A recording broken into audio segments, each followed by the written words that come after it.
Well, aren't you a regular Nancy Drew? I learned that from the Nancy Drew detective. Okay, go. You think you can follow the clues and solve the case of the missing condiment, Nancy Drew? Because I've read every Nancy Drew mystery ever written. Nancy, please tell me you're joking. Wow, you suck at this Nancy Drew stuff. You should get a new hobby. My name is Carson Drew, and this is my assistant, Nancy. Nancy Drew. It's curtains for you, Miss Drew. Nancy Drew strikes again. A regular Nancy Drew.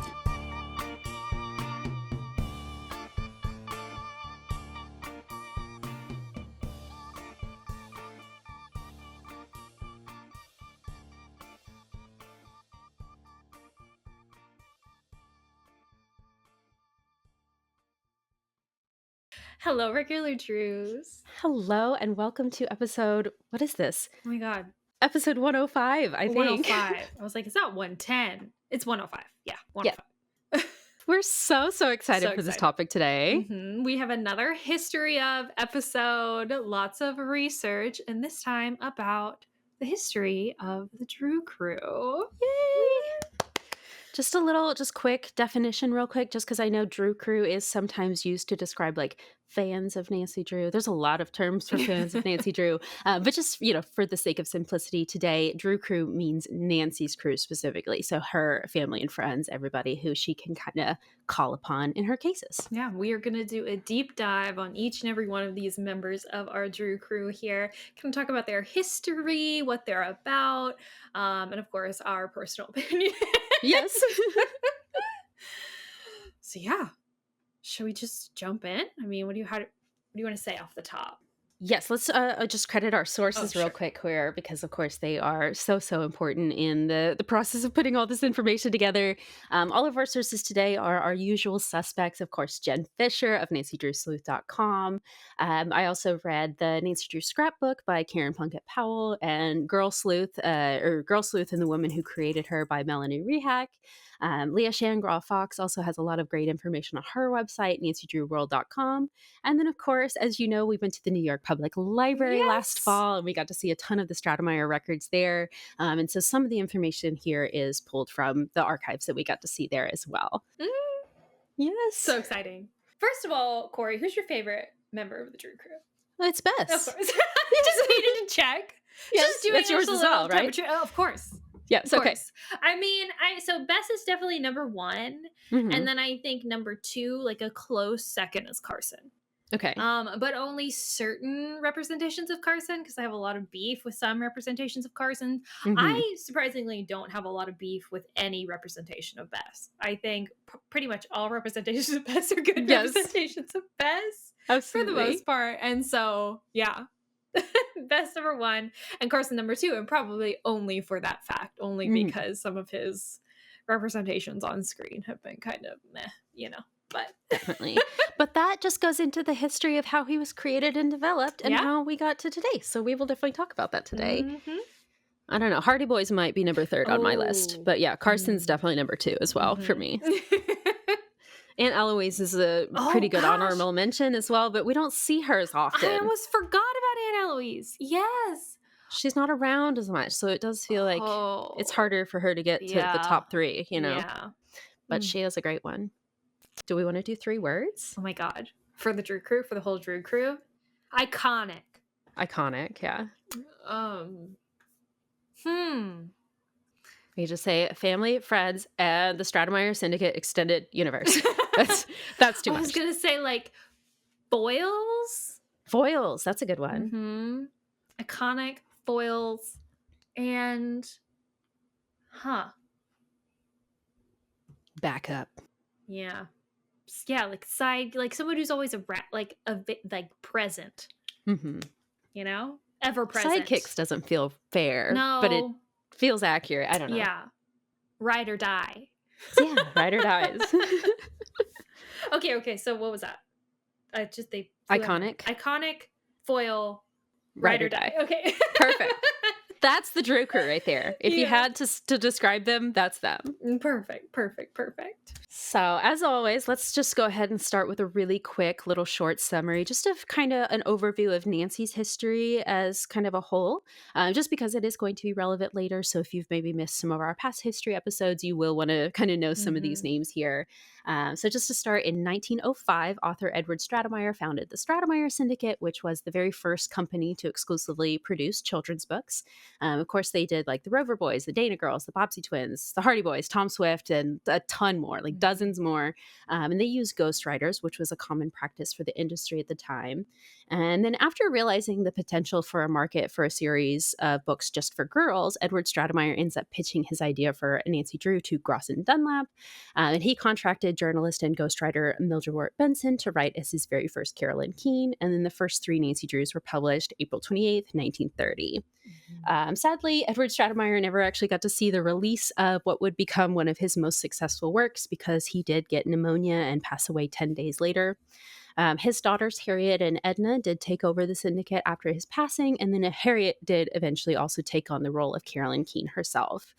In the 50s and 60s, the sisters did take on the monumental task of revising and re-releasing all of the existing books for not just Nancy Drew, but actually many of the Stratemeyer Syndicate series in an effort to remove stereotyping and racial prejudices. How successful that actually was is a little bit debatable, but as a result of that, that does mean that the first 34 Nancy Drew books do both have an original text and a revised text, and some of those did have like major plot changes as well. But anyway, after Harriet did pass away in 1982, the syndicate was sold to Simon & Schuster, who later introduced new series to our franchise, including the Nancy Drew Files, Nancy Drew Girl Detective, and the Nancy Drew Diaries. And then, as most of you probably know, there have been 7 movies, 3 TV shows, and then arguably the most faithful adaptation series so far, at least as far as the Drew Crew's portrayals. That would be the Her Interactive PC games. Obviously, there have been a bunch of those since they started in the 90s, and we are going to talk about all of it today. So not just the books, not just mystery stories, but like all the book series that we can and all the adaptations as well. Woo!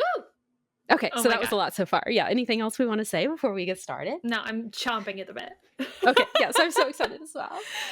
Well, our first section here, we're going to talk about our family members first. You want to start us off with our day 1 here? Obviously, Carson Drew. So we already talked, he's number 2 on our list, very high up on our list of Drew crew members. He first showed up in Secret of the Old Clock. He is, of course, a criminal defense attorney. I think sometimes there are, he's not necessarily specifically a criminal defense attorney, just called an attorney kind of in general, and his legal knowledge can be actually quite broad in many of the different portrayals that he has, but that is his original occupation. In the original books, Carson was a little bit more strict and not quite as doting as he is in more of the modern versions, but his character obviously warms up as time goes on. Carson has always loved and really trusted Nancy, and of course their bond just kind of continues to strengthen. In 28, Clue of the Black Keys, published in 1951, we learned that he actually got his bachelor's degree in geology from Hale College, where he also played football. So that's interesting. Probably based on kind of the general timeline and Nancy's age, he's going to be in his 40s or 50s. He also loves golf. Yes. As we know, he's a golf ball, right? So other than his sister Eloise, we actually don't know very much about the Drew family, but it is kind of implied that Carson's parents are already deceased, right? We never get a talk of Nancy's grandparents. And although many women do show interest in Carson kind of throughout all of the different adaptations we have, he usually does not date, except for in Nancy Drew Troubleshooter, which is the 3rd Benita Granville Nancy Drew film. And of course, the CW show he dates, and in a couple of the Files, I believe he does. But in almost all of these where he dates, Nancy hates it. And in fact, that's the whole plot of Nancy Drew Troubleshooter, is that she's trying to stop Carson from dating this woman. So fascinating. So funny. Carson typically appears in all adaptations. The only exception to that was the 1995 TV show, although, of course, we never actually see his character in the Nancy Drew PC games. And in the CW show, one exception, his law degree is from Boston College, not from Hale College, that was mentioned in the books. So, Well, Hale College is where he got his geology degree. That's his undergrad. Yeah. So we don't actually know where his law degree is from. But yeah, the CW show does specify Boston, although I don't think that in the books it would have been necessarily Boston, right? I don't know anything about Hale College. Do you? Is that a real school? I have no idea. Let's look it up. I'm sure there is a Hale College somewhere. Probably. No, actually, I don't think there's the Hale Institute, which is a St. Andrew's College. So probably just made up for. Probably made up. Yeah. I wonder if that's supposed to be like Yale. Hale like Yale. Oh, maybe. Like they just That'd be changed. interesting. They just changed that. I can definitely see Carson being a Yale man. Oh, definitely. Yeah, absolutely. I could. He's almost certainly an Ivy person. Yeah. You know? Yeah. It's very intelligent, very successful.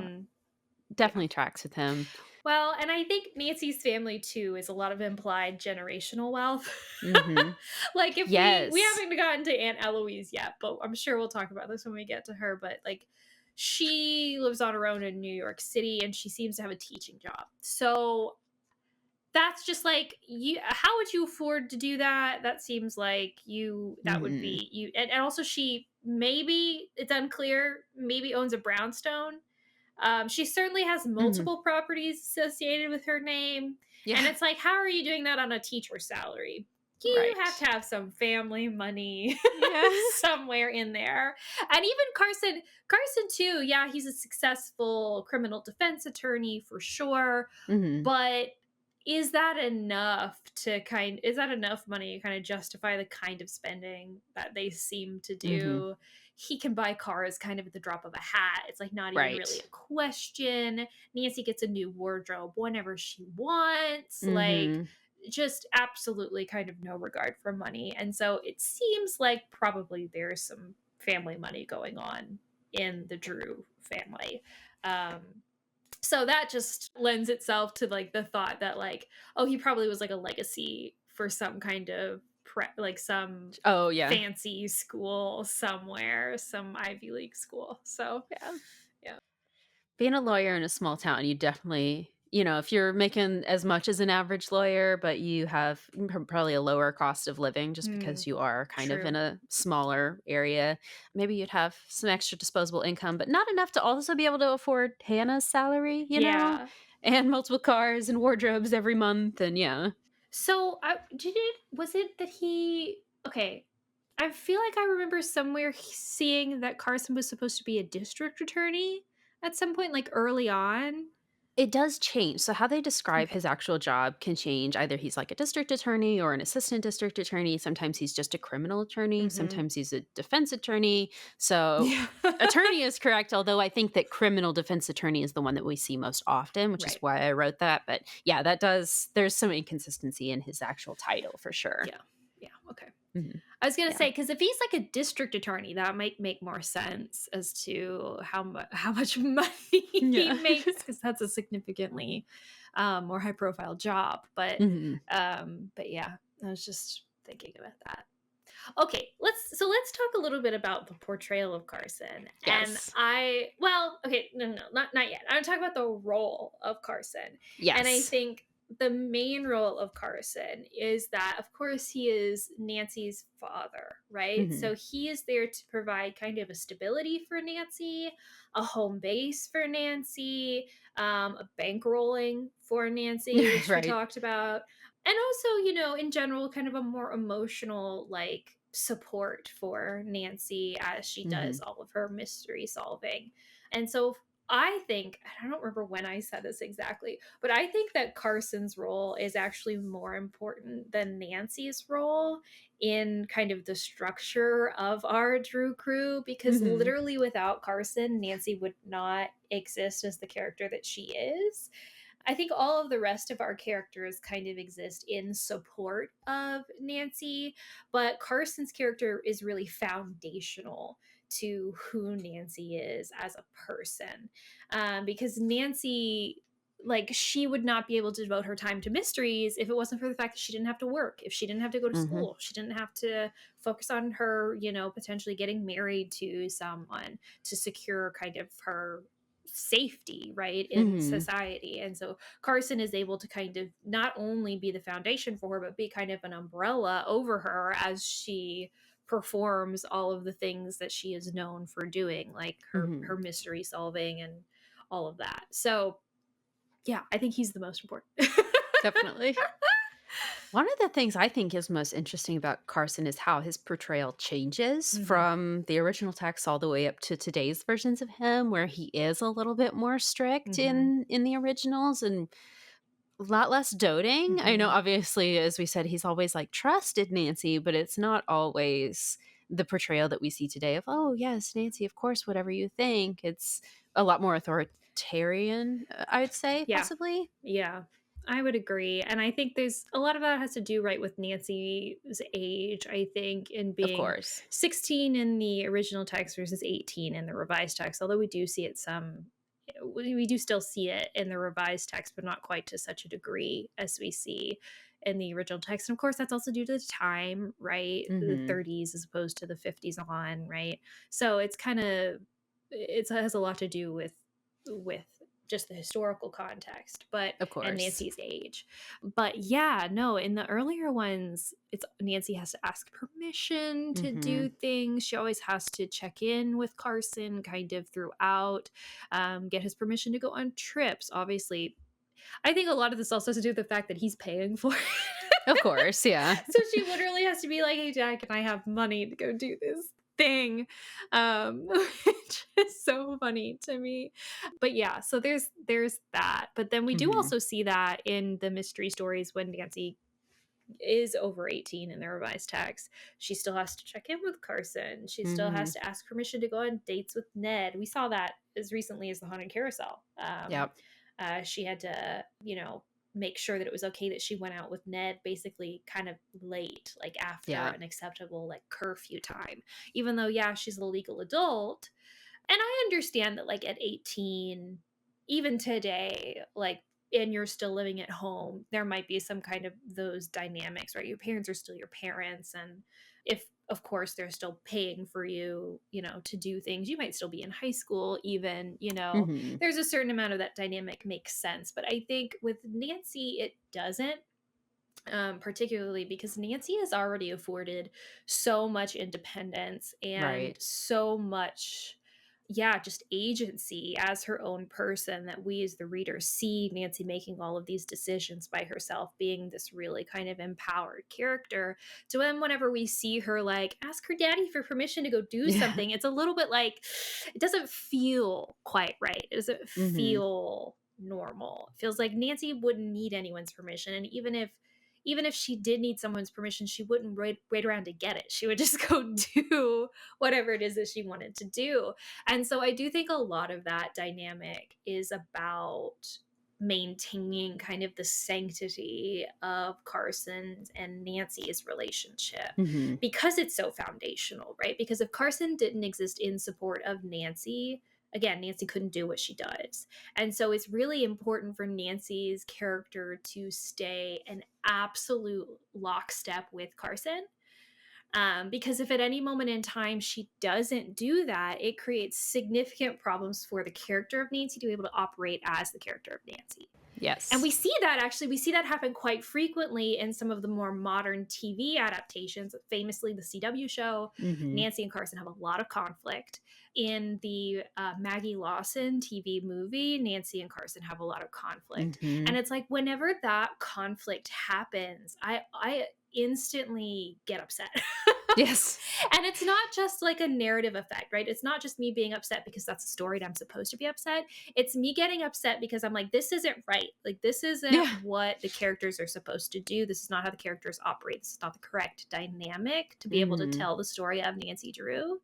Not to say that I don't think there can't be disagreement. Sorry, I'm going on such a long tangent right now. No, please. Not that I don't think that there isn't room for conflict in that dynamic, but I think that as to start with, and I talked about this a lot when we talked about our episode on the CW show, I think it's really important to establish that foundational relationship between Nancy and Carson before you get to any kind of potential conflict. And I think the CW show did not do that. They started with conflict, and I think that kind of really messed up that for me, right? Because I'm like, this just doesn't feel right. It doesn't feel like the right Nancy and Carson relationship. And then in situations where it's like movies, like I think about the Maggie Lawson movie. I also think about the Bonita Granville movies with Carson, which we should talk about more in depth. But I think like, well, you can't make a movie where one of the core problems is Nancy's relationship with her father. You can't make a movie about Nancy Drew that way, because that's not Nancy Drew. Nancy Drew doesn't have a bad relationship with her father. She has an excellent relationship with her father, and that's why she is who she is. Yeah. So even like the Silent Spy can be a little bit like not cringy, but it hurts a little bit, because I'm like, you're not supposed to be arguing with Carson, you're not supposed to do this. And I know ultimately like it's for, you know, the plot line or whatever, we do get the resolution, but it's still just, it's so hard to watch you not get along and him be mad at you, and you send Ned to go break into your house because you won't ask Carson for something directly. It doesn't feel right. It doesn't make sense, because Carson would understand and Carson would want to help her.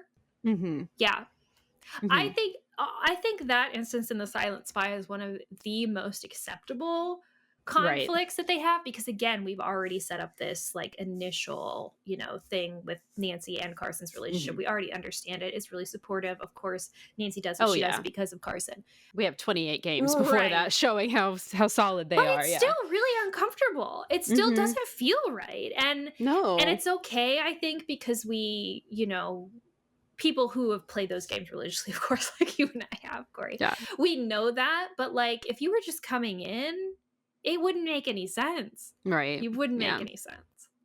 Yeah. I watched the second Bonita Granville, Nancy Drew Reporter. The infantilization of Nancy in that one. And I know it's all 4 of her movies, but there is one scene where she's like, she doesn't want to go to bed yet. He literally picks her up, starts singing this song about how she's a baby, puts her in bed, spanks her. Yep.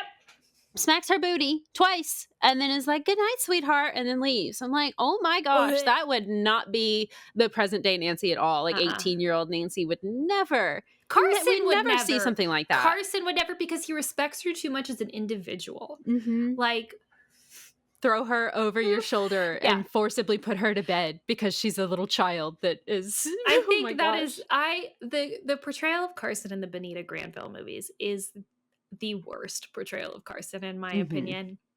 And it's actually kind of surprising, because it was in the 30s, obviously those came out. And of course, those are based off the original textbooks, because those are the only ones that existed at that time.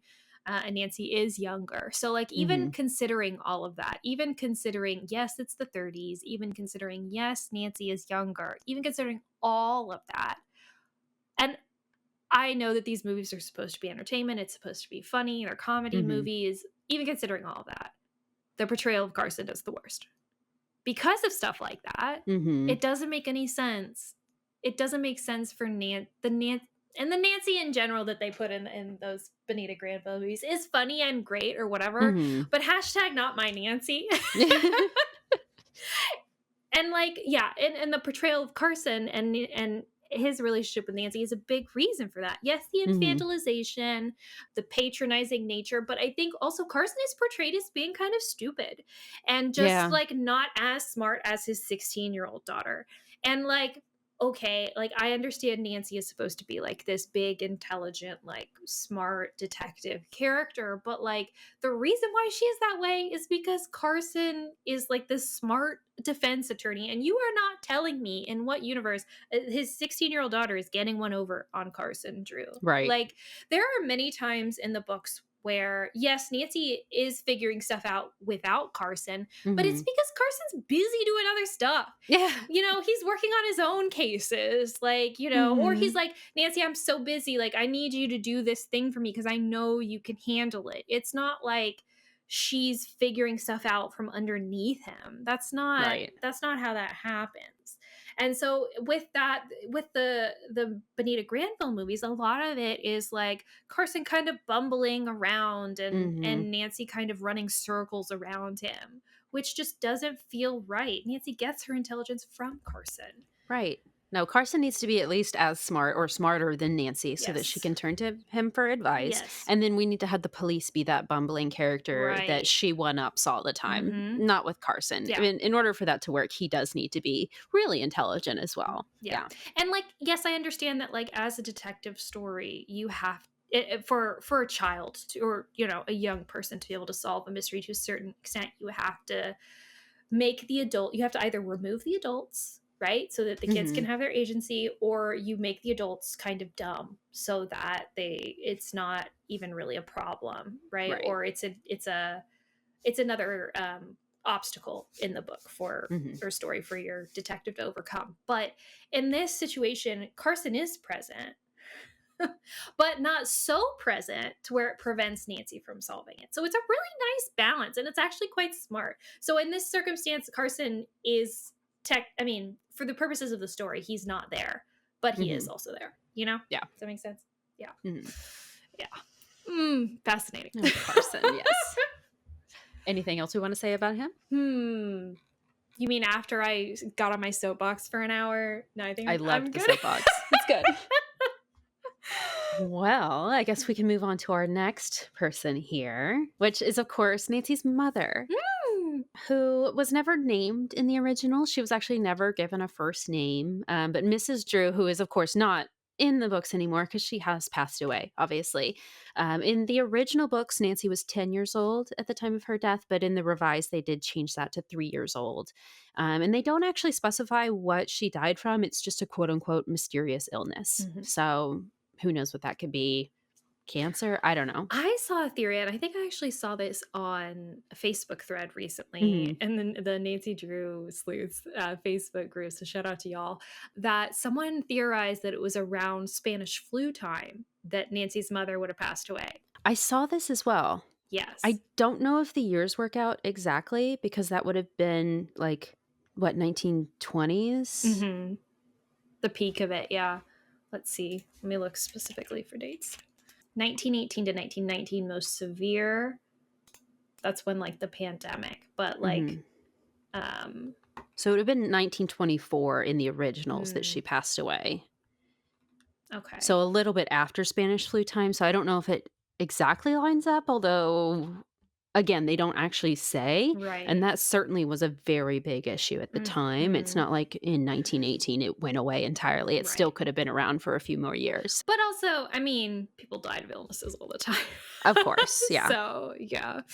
Could have been anything. Could have been pneumonia. Could have been tuberculosis. Right. Right. Yeah. Yeah. Yeah. So, but yeah, of course, she is gone. And then this kind of almost like leaves room for Nancy to have more agency because she does kind of become woman of the house, especially because Hannah was really not, a full person quite yet back in Right. 1930. So yeah, it did definitely leave room for Nancy to have more of that agency that Carson allows her to have, which is interesting. But yeah, so there's really not much known about her, obviously, because she's not in any of the stories. She's really just kind of talked about as a Nancy's sad she's not around anymore thing. But we do learn a little bit about her. In book number 34, The Hidden Window Mystery, it is revealed that her maiden name was Austen. And then in Clue of the Whistling Bagpipes, Nancy does meet her maternal great-grandmother, who is Lady Douglas of Inverness, Scotland. Nancy's Scottish. Yeah, so there's this whole like plot line in that book where Nancy does go over to Scotland to meet the great-grandmother, and the grandmother is never actually mentioned. But so we have Lady Douglas, and then it would have been Mrs. Austen, and then Kate Drew, right? Or sorry, Mrs. not Drew. given a first name, Mrs. Drew. But that doesn't bring me to our next section here, the adaptations, because in The Silent Spy, the PC game, the 29th one, I think, they do give her a first name, Catherine or Kate Drew. And then the CW show did, of course, keep that as well. When they started that show, they did kind of do that as an homage to the game. In The Silent Spy, actually, we do learn that Kate was actually working as a journalist and a spy, and she was killed in a car crash, I guess a planned car crash, because she was attempting to expose a terrorist plot, and then the terrorists, crashed her car or whatever, and that killed her. And that in game universe, Nancy was 10 years old when that happened as well. And then in the CW show, Kate actually worked as a counselor and a social worker, and then she died of pancreatic cancer when Nancy was 18 years old. Yeah.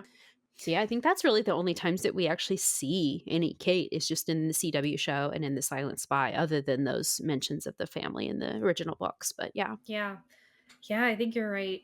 And kind of going a little bit more broadly, her role too in the Nancy Drew kind of Drew crew isn't really a role. Like she does, No. obviously, because she's not actually present. I think the only role that she serves is honestly Nancy uses her as a way to relate to other people. I think that's probably her most frequent is we encounter characters who are going through grief or other kinds of struggle, hardship. They've lost parents, they're orphaned, and Nancy always brings up, "Well, I lost my mother when Yes. which is like, I'm not saying that as like she's using that as like a No. but because of course she did, but that is kind of the only role of Kate Drew at this point. So yeah, Definitely a big trope in the franchise, certainly in the games of like, oh, I also have a dead mom. Let me get in your face about something that you're really not ready to talk about yet. right. You know, Shadow at the Water's Edge comes to mind.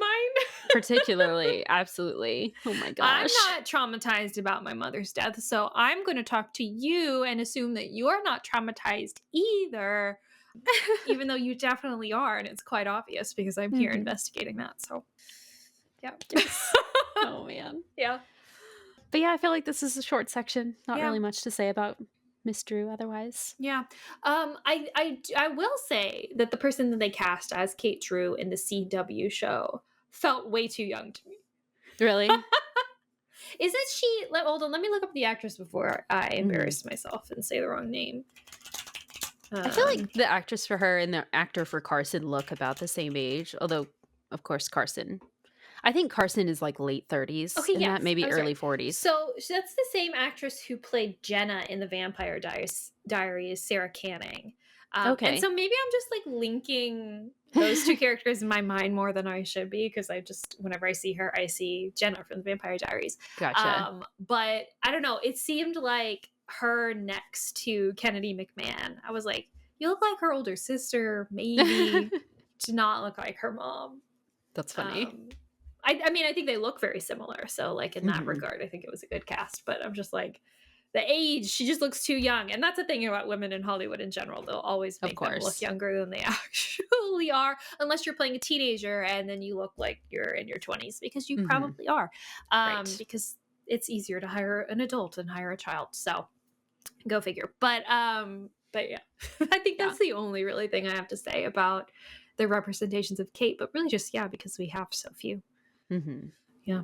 I mean, I could say how wild it is that the fact that, like, kind of the first time we learn about Nancy's mom in the PC game, The Silent Spy, is the fact that she is a spy. That is pretty wild. Yes. It's like we can't learn her middle name, but we learn that she is a secret agent. Yes. We don't know her parents' names, but we know that she is a secret agent. It's fine. Yeah, that they took some liberties there for sure. Her Interactive did. Yeah. I mean, I love it. Don't get me wrong. It's just hilarious and camp, you know? It's a great game. Yeah. But at least we finally got a name for her. True. They finally gave her a name and it stuck. So I'll take it. Thank you, Her Interactive. Yes. It's true. I wouldn't be able to think of another name for Nancy's mom other than Kate anymore. Yeah. She's Catherine Drew. Yeah. Do you want to talk about Hannah? Oh my God, but there's so much juicy stuff to talk about with Hannah. There is. There has to be. Okay. So Hannah Gruen, obviously beloved housekeeper of Nancy Drew, really more of a mother figure. She first shows up in #1, Secret of the Old Clock, which was in 1930. But in the original text, Hannah really was more just a housekeeper role to the Drews, less of a mother figure. That really didn't happen until the revisions. She is portrayed as being a little bit older than Carson, in her 50s, 60s. At one point, we do learn that she has some German heritage. In Quest of the Missing Map, we learn that Hannah previously worked as a housekeeper for another rich family in River Heights, but then was laid off because the family started having some financial troubles.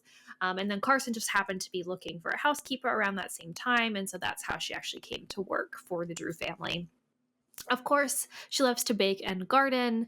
She is a housekeeper, so I guess she's doing what she Yes. loves, we hope. We do know a little bit about her family and that she has a niece named Effie Schneider. And sometimes Effie will take over for Hannah whenever Hannah is off or sick. And Effie first comes around in Password to Larkspur Lane, and she is kind of famously portrayed as being young, anxious, and kind of a klutz and unhelpful. um, and it's also implied that Hannah is originally from River Heights and also has family in the area.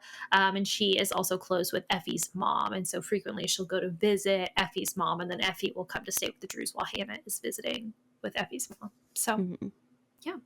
In the Benita Granville movies, Hannah does not exist. She is replaced by Effie, and she was also eliminated entirely from the 1977 and 1995 TV shows.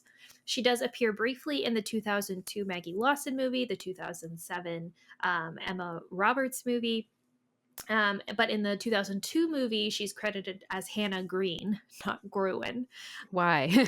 Oh, well. Maybe somebody misread Yeah. book, or that's a typo or something. Maybe. And then she does have a larger role in the 2019 movie, the Sophia Lillis movie, where she is turned into Nancy's aunt. So kind of she turns into a combination of Hannah and Aunt Eloise. Right. And then in the PC games, Hannah is never an in-game character that we get to meet, but she is a phone character in Message in a Haunted Mansion, and she's kind of frequently referenced. She sends snacks in Alibi and Ashes, and she sends emails and all that stuff, and that's how we kind of keep up with her there. In the CW show, she's not related, or she's not in kind of Nancy's home life, but she is the keeper of the historical society. And so Nancy kind of uses her frequently in investigations as a resource. So, yeah. Definitely a necessary update for modern day Nancy, where having a housekeeper is really not that common of a thing for middle class households, obviously. So, yeah. Okay. I will say with her portrayal in the early days, I do remember in the original I think it was Hidden Staircase. I might be quoting the wrong book, but there is one part, I think it's Helen comes over or something to see Nancy. And Nancy says something like, "Oh, yeah, come on in. I'm home all alone today." But then 2 seconds later Hannah comes in. And so it's like, you're home alone, but Hannah's here. So you're not alone at all. You do have Hannah here, but we just don't consider her really a household family member at all. Yeah. There's a lot of really interesting class dynamics that you can look at with Hannah's character. And it does change a lot throughout the course. So it's almost the course of the book. So it's not really, it's hard to say one way or another how exactly the portrayal of Hannah is like class-wise, because it changes. But there are times definitely when Hannah is not referenced as being a family member, not treated as a family member, kind of treated as an afterthought. Of course, as an employee, right? She's expected to do her job, which is to cook and clean and take care of Nancy to a certain extent. She's kind of a combination, like housekeeper, governess, like nanny, for Nancy. And I think like at the time period in the 30s and the 50s, even in the revised text, it would have made sense for Carson to hire someone in that role. But yeah, it's very, very much the Drews are a high class family or a upper middle class family, and Hannah is a working class family. And so that's her role, and she's treated that way as being a different class than Nancy and Carson. And even though we love her and care about her a lot, there are frequently times where Nancy talks about like going on vacation with Carson, and it's expected that Hannah is not going to come. She's going to stay home and take care of the house, and stuff like that. So it's interesting. It's interesting, and a lot of that I know, I think in the revised text is where that German heritage thing came from. But possibly. I know Gruen is just a German name, but but I do wonder how much of Hannah's character may have been impacted by racial stereotypes of Black housekeepers at that time. Hannah is white though. Hannah is white. Yes. Yeah. But where is it? Oh, frick. There's like a scene where Nancy goes to visit like friends of Hannah who are definitely coded as being Black. But she like goes into someone's attic and there's like a secret passageway or something in the attic. Someone's there or she's chasing someone. Is it in I think it's Clue of the Leaning Chimney maybe? Oh, yes, that's probably it. Yeah. Because she does go into an attic in that, and it's like Hannah's friend who owns the house. And okay. Because I remember we read, I have the original text version of that, and I read the original text version of that. And that one, I was really curious about that because it definitely seemed like these were close friends to Hannah. And no, I'm not saying that people who were white couldn't have Black friends in the 30s. Right, of course. And, you know, but that portrayal made me wonder, like, are we trying to imply here that Hannah is also Black?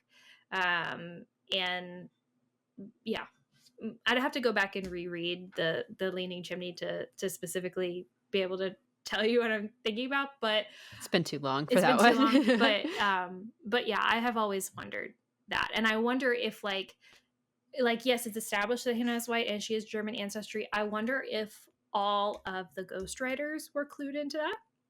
That'd be interesting to know if that was kind of in the quote unquote Bible. Right. You know? I wonder like how much that was by people who understood by people who wrote outlines, or were kind of helping the ghostwriters, you know, to write the text. And I wonder how much of the writing of Hannah by those ghostwriters was influenced by people's preconceived notions about housekeepers at the time. Right. And how much that was tied to race. That's what I'm trying to say. Yes. No, it makes sense for sure. Yeah. So. Yeah, and it's definitely not until probably revision time, honestly, that Hannah really becomes like a family member. And then at that point, she is our motherly figure that Nancy does turn to for advice and help with hemming her pants and all that kind of skirt. Excuse me. It would never be pants in the 50s. It would be her skirt. But yes. Well, and I think too, to a certain extent in the later mystery stories, there is kind of an understanding of that kind of discomfort with the class dynamic in relation to Hannah, because you'll see, even in the digest that we just read recently, I think Haunted Carousel, I keep bringing it up. But Nancy, whenever she comes over with like George and Bess or whatever, Hannah will start to offer them food or, you know, whatever. And Nancy be like, oh no, Hannah, we'll do it. I'll get it. I'll make it. I'll put this together. Like Hannah even offers them, I'm going to have soup ready in just a minute. And Hannah's like, and Nancy's like, no, I'll make us sandwiches. It's fine. So there is that like level of like, okay, yeah, Hannah's a housekeeper, even as, you know, as late as the 80s or as early, I guess, as the 80s, they're kind of already like, we don't know how we feel. We need to make sure we make it clear that like Nancy's going to make her own food. And Nancy always helps Hannah clean up. Always. After dinner, we make us we have to specify that, she's helping Hannah. It's not like we're putting this all on you and we expect you to do everything alone. Yeah. But it feels very much like yes, Nancy is very like quote unquote considerate and she's nice or whatever. And she's doing all of this, but she doesn't have to. Right? She's still very much the employer. She's still very much is the one being served in this relationship. And so even though it's like, oh, you know, she's a nice person or whatever, it's like, well, they're trying to make Nancy a role model. Right. That, oh, look, little girls, even if someone does help you, you should still be considerate. That's great, you know? and that's nice or whatever. And like, I'm not saying that like we shouldn't hire housekeepers, because of course there are people who do that job need employment, right? Of course, yeah. But it's just, I think, to think about Nancy as the role of the rich person in that scenario, and as the one who has power still in that relationship, I think is an important kind of distinction. Absolutely. And that she still has access to the money that Hannah does not have access to. Right. She still is Hannah's employer, and she can be as nice as she wants to Hannah, and that's great or whatever. But like ultimately that dynamic is still there underneath it all. And I think it's clear, especially in those scenes where she comes over and Hannah offers, right? She offers things because that's her job and she knows that's what's expected of her. And it's Nancy who has to alter that. And it's Nancy who has to be like, no, I'll, do all this, whatever. Hannah never gets the opportunity to not do that, to not do her job. So just my little, classism reading of Nancy Drew.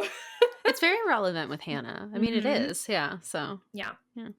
Maybe someday Hannah will get to come along on a mystery because she never does. It's Hannah's so always the true. one left at home. I feel like Hannah would be so good in a mystery. Right? And Eloise can do it. Why can't Hannah come along too? Real. I think the issue with that is that, I mean, as far as like narratively and why people haven't done it in the past, not that I wouldn't want to see it, but that she probably gets kind of pigeonholed as being too much like Bess.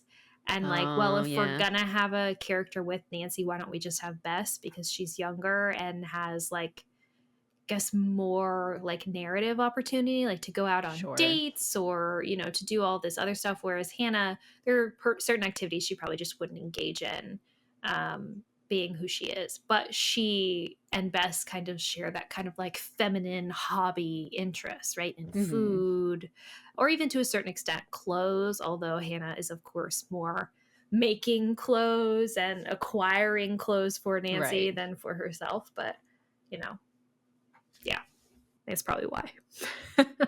Honorable mention on Hannah moments, though. I think it might be the original Nancy's Mysterious Letter where I can't remember her name. The mean woman comes to Nancy's house about the missing letters, and then Hannah like basically beats her off with the broom. Oh, yes. It's wonderful. I love it. Thank you, Hannah. That was a great moment. I always think of that when I think of Hannah. Well, and she will stand up for her. I mean, she serves a really big role, right? Of course, and that, like, Nancy, similarly foundational to Carson, right? And because if Hannah didn't exist, Nancy would have to be taking care of the house for Carson, right? She'd have to be cooking and cleaning and doing all the his shopping laundry and all that stuff. So because Hannah serves that role, Nancy doesn't have to. So similarly, of course we could have someone else in the Hannah role, so it's not specific to Hannah as much as Carson is specific to Nancy, if that makes sense. But Hannah's role is similarly foundational, or the role of the housekeeper is similarly foundational to who Nancy is.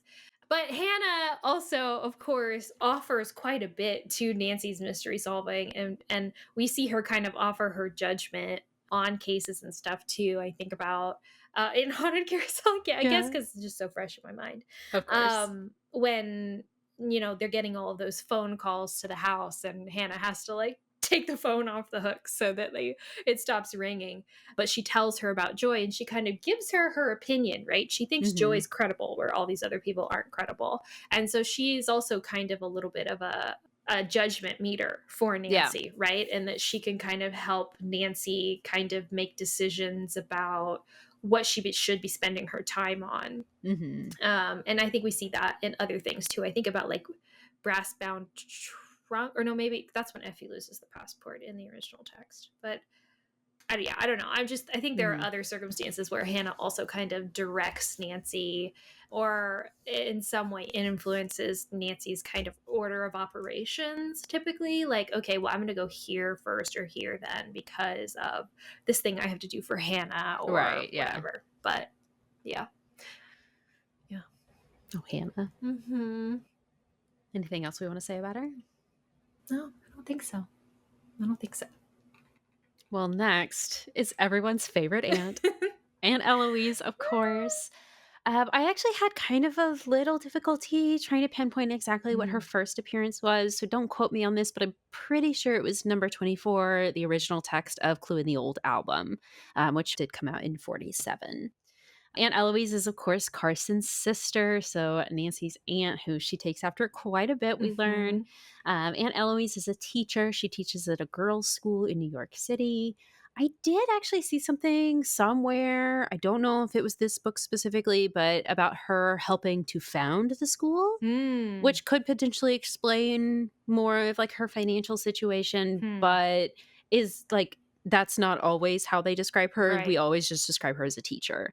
But she does have an apartment in New York City, of course, where Nancy goes and stays with her whenever she's on a case in New York City or around New York. As we know, Nancy takes after her in both looks and personality, which is a little bit interesting because we do also specify that Nancy looks like Kate. So I guess she looks like both sides of the family equally.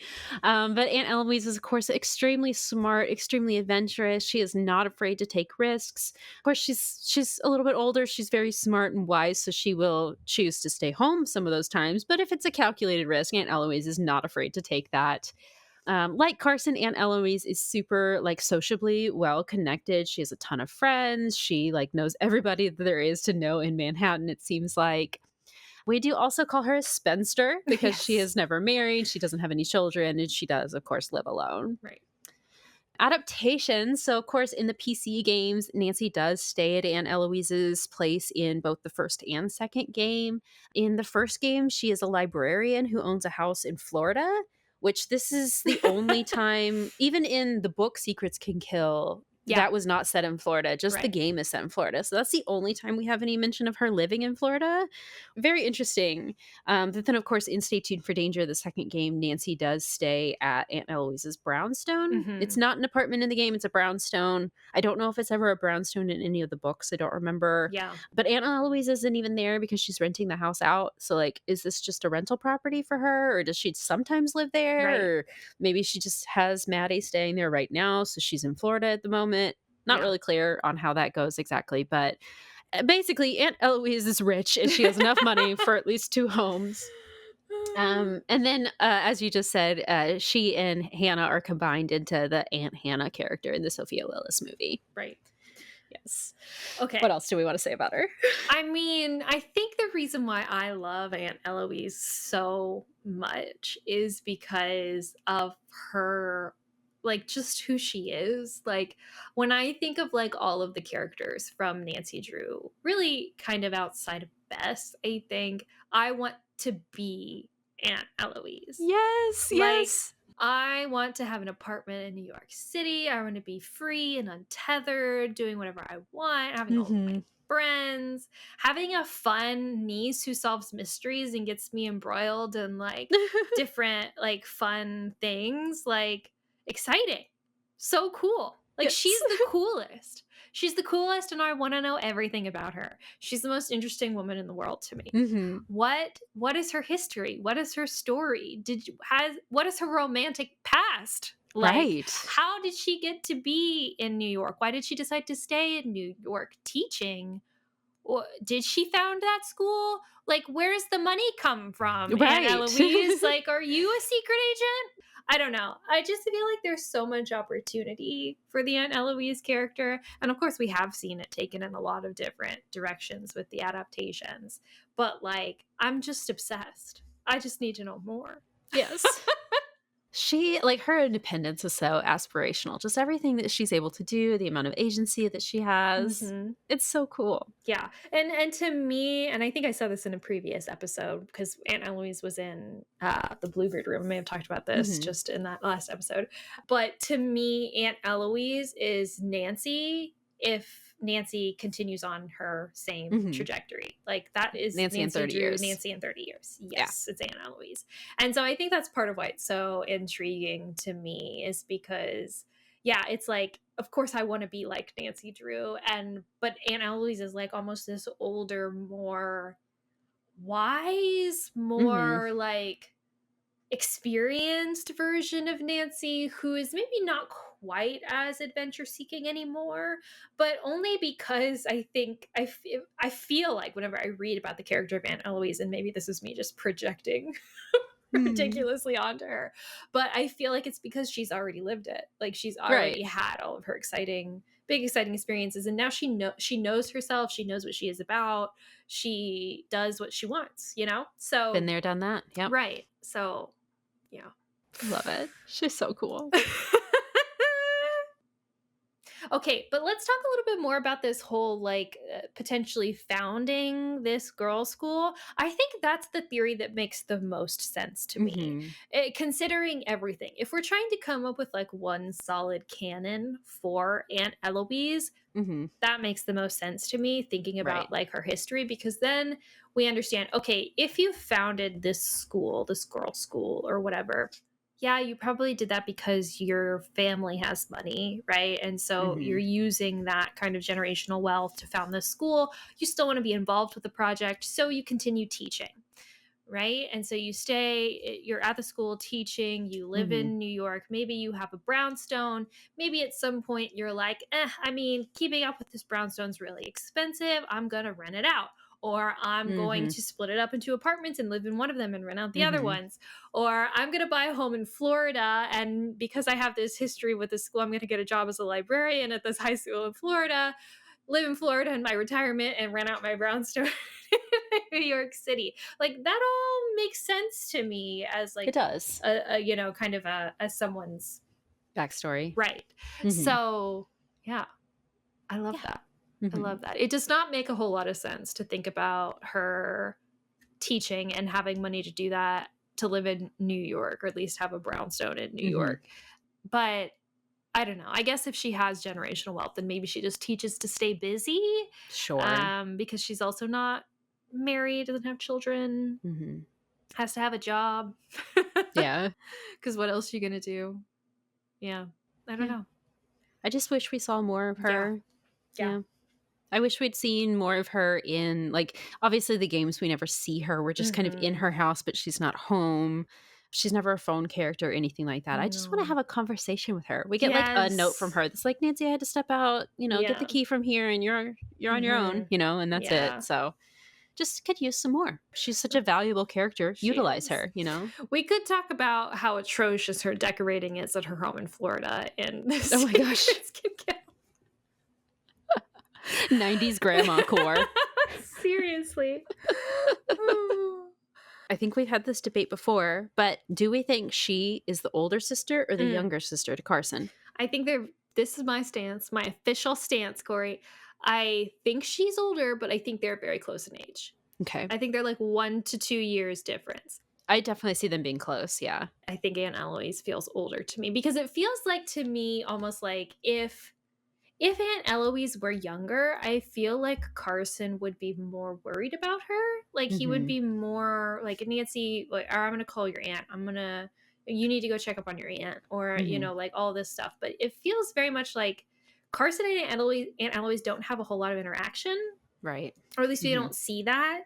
And so it feels kind of like, if anything, Aunt Eloise would probably be older, because she kind of grew up before he did, and so was kind of navigating on her own before he was able to do that, Yeah.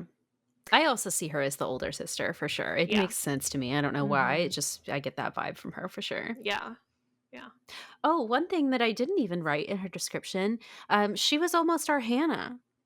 Because in the whole situation, Kate dies, and so Carson is like, hey, I need you to come help me look after Nancy. And she like starts packing up to come, and then he hires Hannah, and he's like, oh, never mind, I don't need you to come anymore. But yeah, where do we learn this? I don't remember, but I did see that in my research that oh my gosh, she was almost called upon to come help raise Nancy. Wow. So how different things would have been for her in her life, that agency and independence would have been instantly stripped away to come be a nanny. Thank God. Yeah. So worked out for the best that Aunt Eloise got to stay and be her spinster self in New York City for sure. But yeah. Oh my gosh. Wow.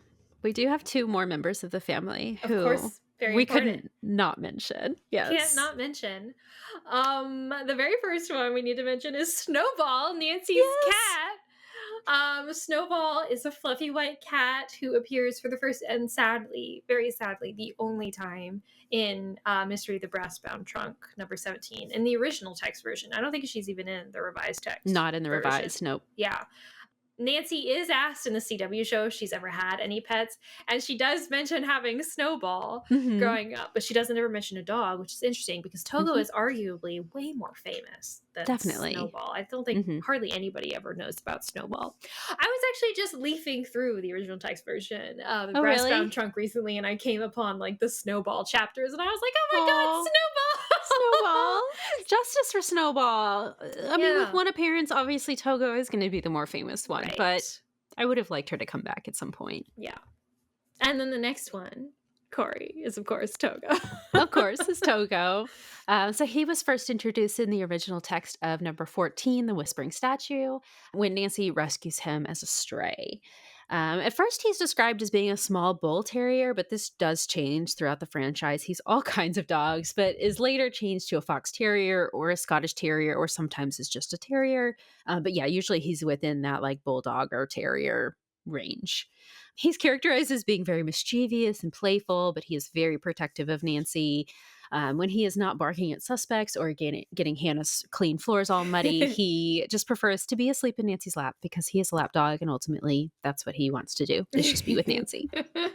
So sweet. Yes, he is, of course, in the PC games. We do refer to him quite a few times. He is depicted as a black and white bulldog, as we see on Nancy's laptop wallpaper.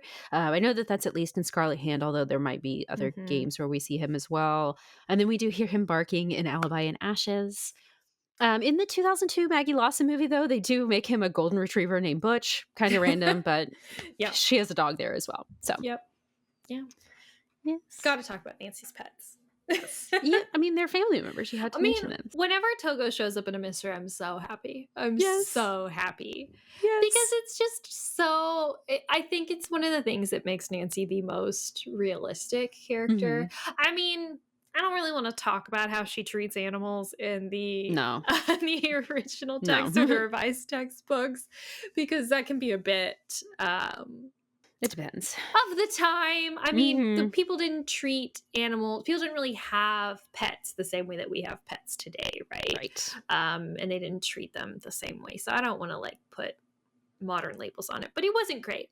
It was lots of like putting animals in the garage, the basement. I think at one point she puts Togo in the basement. Yeah. Just kind of keep him out of the way. Yeah. Feeding them scraps kind of a thing. So yeah. But the pigeon gets better treatment than Togo at some points. But no, the pigeon gets it pretty rough too. The pigeon gets him shoved in a box in the garage and has to stay there.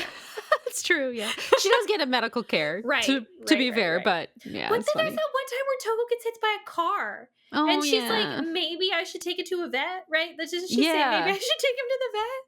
Yeah, you should. You should. But she doesn't do it until like later, I feel like. It's like she waits. I blocked this out of my mind. I don't like Togo getting hurt. Oh man. But anyway. Next up, we are going to transition into Nancy's friends. Yes. And very first on the list, we have who I think is probably the most interesting friend that Nancy ever has. And that is Helen Corning Archer. Yes. She first showed up in the very first book, Secret of the Old Clock, the original text version. She was there. She was an invention of Edward Stratemeyer, actually, and she was her friend before either Bess and George. She is described as Nancy's school friend, so we can kind of assume that they must have grown up going to school together, but it was less common for Helen to kind of join Nancy in her mystery solving in the original text versions, but she does kind of serve as an introduction to Nancy to mysteries in many of her cases. In the originals, Helen was the same age as Nancy and does not get married, although she does occasionally date Ned's classmate and teammate Buck Rodman. He's an interesting man. I didn't include him on this list, but he's there in quite a few of the originals, But she kind of falls off the face of the earth after Clue and the Broken Locket, which was number 11. And actually, this happened kind of so abruptly that many people many fans wrote to the syndicate asking what happened to Helen, which is like, yeah, don't we all want to know what happened to Helen? And so in response to that, Harriet Stratemeyer took greater care to phase Helen out more gradually in the revised text versions, and actually added in her marriage plot to like explain her departure from being kind of one of Nancy's regular friends. And in the revised text, she's 3 years older than Nancy. And this marriage plot is that she announces her engagement to Jim Archer in The Hidden Staircase, number 2 in 1959, the revised text. And then she's married after the events of number 4, Mystery at Lilac Inn. The revised text of that one came out in 1961. And she's still mostly kind of phased out after the 11th book in the revised versions, but she does occasionally cameo in later books. Of course, most significantly in The Invisible Intruder, which we covered a while back. And Jim Archer also makes occasional cameos later on as well. In any version of the text, though, Helen is really there to kind of be a foil for Nancy. And I really want to talk about this, especially in juxtaposition with Bess and George and kind of the choice to change from Helen to Bess and George. But because Helen is doing all of the things that are or would be traditionally expected of a girl around Nancy's age at that time, right? Starting a courtship at 16, getting married at 21, those kinds of things. She's following that kind of like traditional timeline. Whereas Nancy obviously is not doing those things. And so because of that is maybe kind of challenging like traditional norms, cultural norms at the time. But even, and per Harriet's rule, Nancy's not even allowed to think about getting married. So Harriet Stratemeyer Adams kind of famously had this Nancy Drew Bible, right? This handbook for, you know, what people were allowed or ghostwriters were allowed to write about Nancy Drew in a book. And one of those famous rules is that, she's not allowed to think about marriage or talk about getting married. So we got to talk about that, but keep talking about Helen. Yes. So Helen's family is from River Heights, and we meet a lot of them in the series, including her mom, her grandparents, and her aunt. Obviously, 2 of Nancy's very first cases, Hidden Staircase and then also Password to Larkspur Lane, those actually revolve around members of Helen's family. And so we obviously meet a lot of them in those. And Helen's family and the Drews are obviously in a similar social class. Helen actually only appears in one adaptation, and that is the 2019 Sophia Lillis movie. She is kind of referred to briefly in the PC game Secret of the Old Clock. She is the friend who introduces Nancy to Emily Crandall, who we meet in the game as a character. But she's never actually present, and we don't ever actually get to talk to her. Jim Archer is, of course, a famous character in that game, but he's not referred to as being her husband or really knowing Helen at all in the game. So he's really considered kind of a separate person in the game universe. Very interesting to me, though, why they chose that name. Yeah. I think I've said this before, but my headcanon is that is Jim Archer Sr. And so Helen's future father-in-law or something like that. Because he's like an older guy in the game. It's not somebody that's like, oh, that's potentially her boyfriend. Nothing like that at all. Yeah, it he's supposed to be so like creepy. Well, he's also married. Right. In the game, he talks about like his wife, and we even a dress for his wife, right? As part of the gameplay. I just assume that's Jim Archer's wife. So Helen's future mother-in-law. Yeah. So that makes sense to me. That's fine. Yeah, let's definitely go with that, because otherwise it's way too creepy to think about Jim Archer getting divorced or widowed or something and then marrying a girl who's Nancy's age. Sweet little Helen. No, but in the books, and we do see in the books, Jim Archer is Helen's age. Invisible Intruder too. We get it's perfectly appropriate. Yeah, it's very appropriate, of course. But so we need to talk about this concept of Helen as being a foil to Nancy. And I know we haven't quite gotten to Bess and George, and we're going to get to Bess and George, but I do want to talk about it. Well, she's a foil in a different way than Bess and George are. A big way. Yeah. Exactly. And I think that's so fascinating. I think that's one of the most fascinating things about Helen's character, is because Helen is a foil because she does all of these things according to this timeline that she should have done for like the cultural norms of the time, right? And Nancy doesn't do that. That's not the case with Bess and George. Bess and George are at kind of the same age as Nancy and not doing those things, even though they are talking about it and thinking about it maybe a little bit more than Nancy would be. But so it's really interesting to me, this kind of shift from Helen as being a foil because of the things that she does versus Bess and George being foils for who they are. So it's like actions versus like personality. Right. It's very interesting. Which is fascinating. And I wonder how much of that is like related to kind of how we thought about characterization in novels of the time, and how kind of little we got about and psychology, honestly, because psychology, even at the time, like thinking about personality wasn't really something that people did in the early like 1900s. Personality as a topic, I think, didn't even really come about until kind of the 50s. We started getting some of those schools of thought, personality typing, stuff like that in the field of psychology. And so thinking about how like that literally changed in like the way that we write characters in fiction. So fascinating. Nancy Drew is just so cool to think about in a historical lens, because it's existed for throughout all of these spans of time. And so being able to think about Nancy Drew up against history, it's just a reflection. It's just a true mirror. Anyway, we're talking about Helen. So right, so Helen is a foil because she's doing all of these traditional things, and Nancy is not doing those things. So she exists to kind of mirror and opposite Nancy, so that we can see Nancy as being different, right? Different. We're establishing kind of this world in that, yes, it is like our world. We can see that by characters like Helen.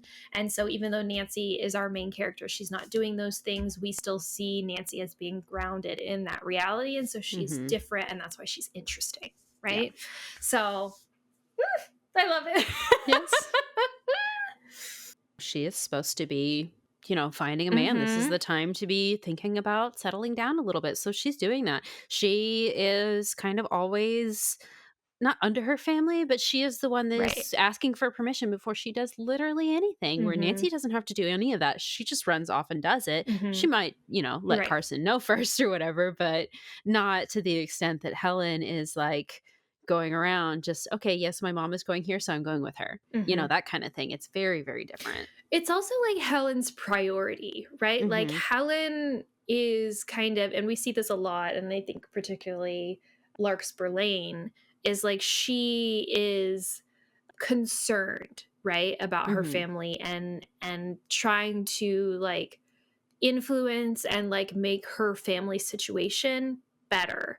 And of course, because sometimes she's encountering like difficulties in those scenarios, and I'm sure that if Nancy did encounter difficulties in those scenarios, she would do similar things. Sure. But I think it's interesting that Helen's first priority is thinking about that and thinking along those, like trying to make her family function well and have everything go correctly, whereas Nancy, she's not really thinking about home life. She's not thinking about her family dynamics. She's not constantly checking in on her extended family. Maybe because she doesn't have it, like that might be part of it.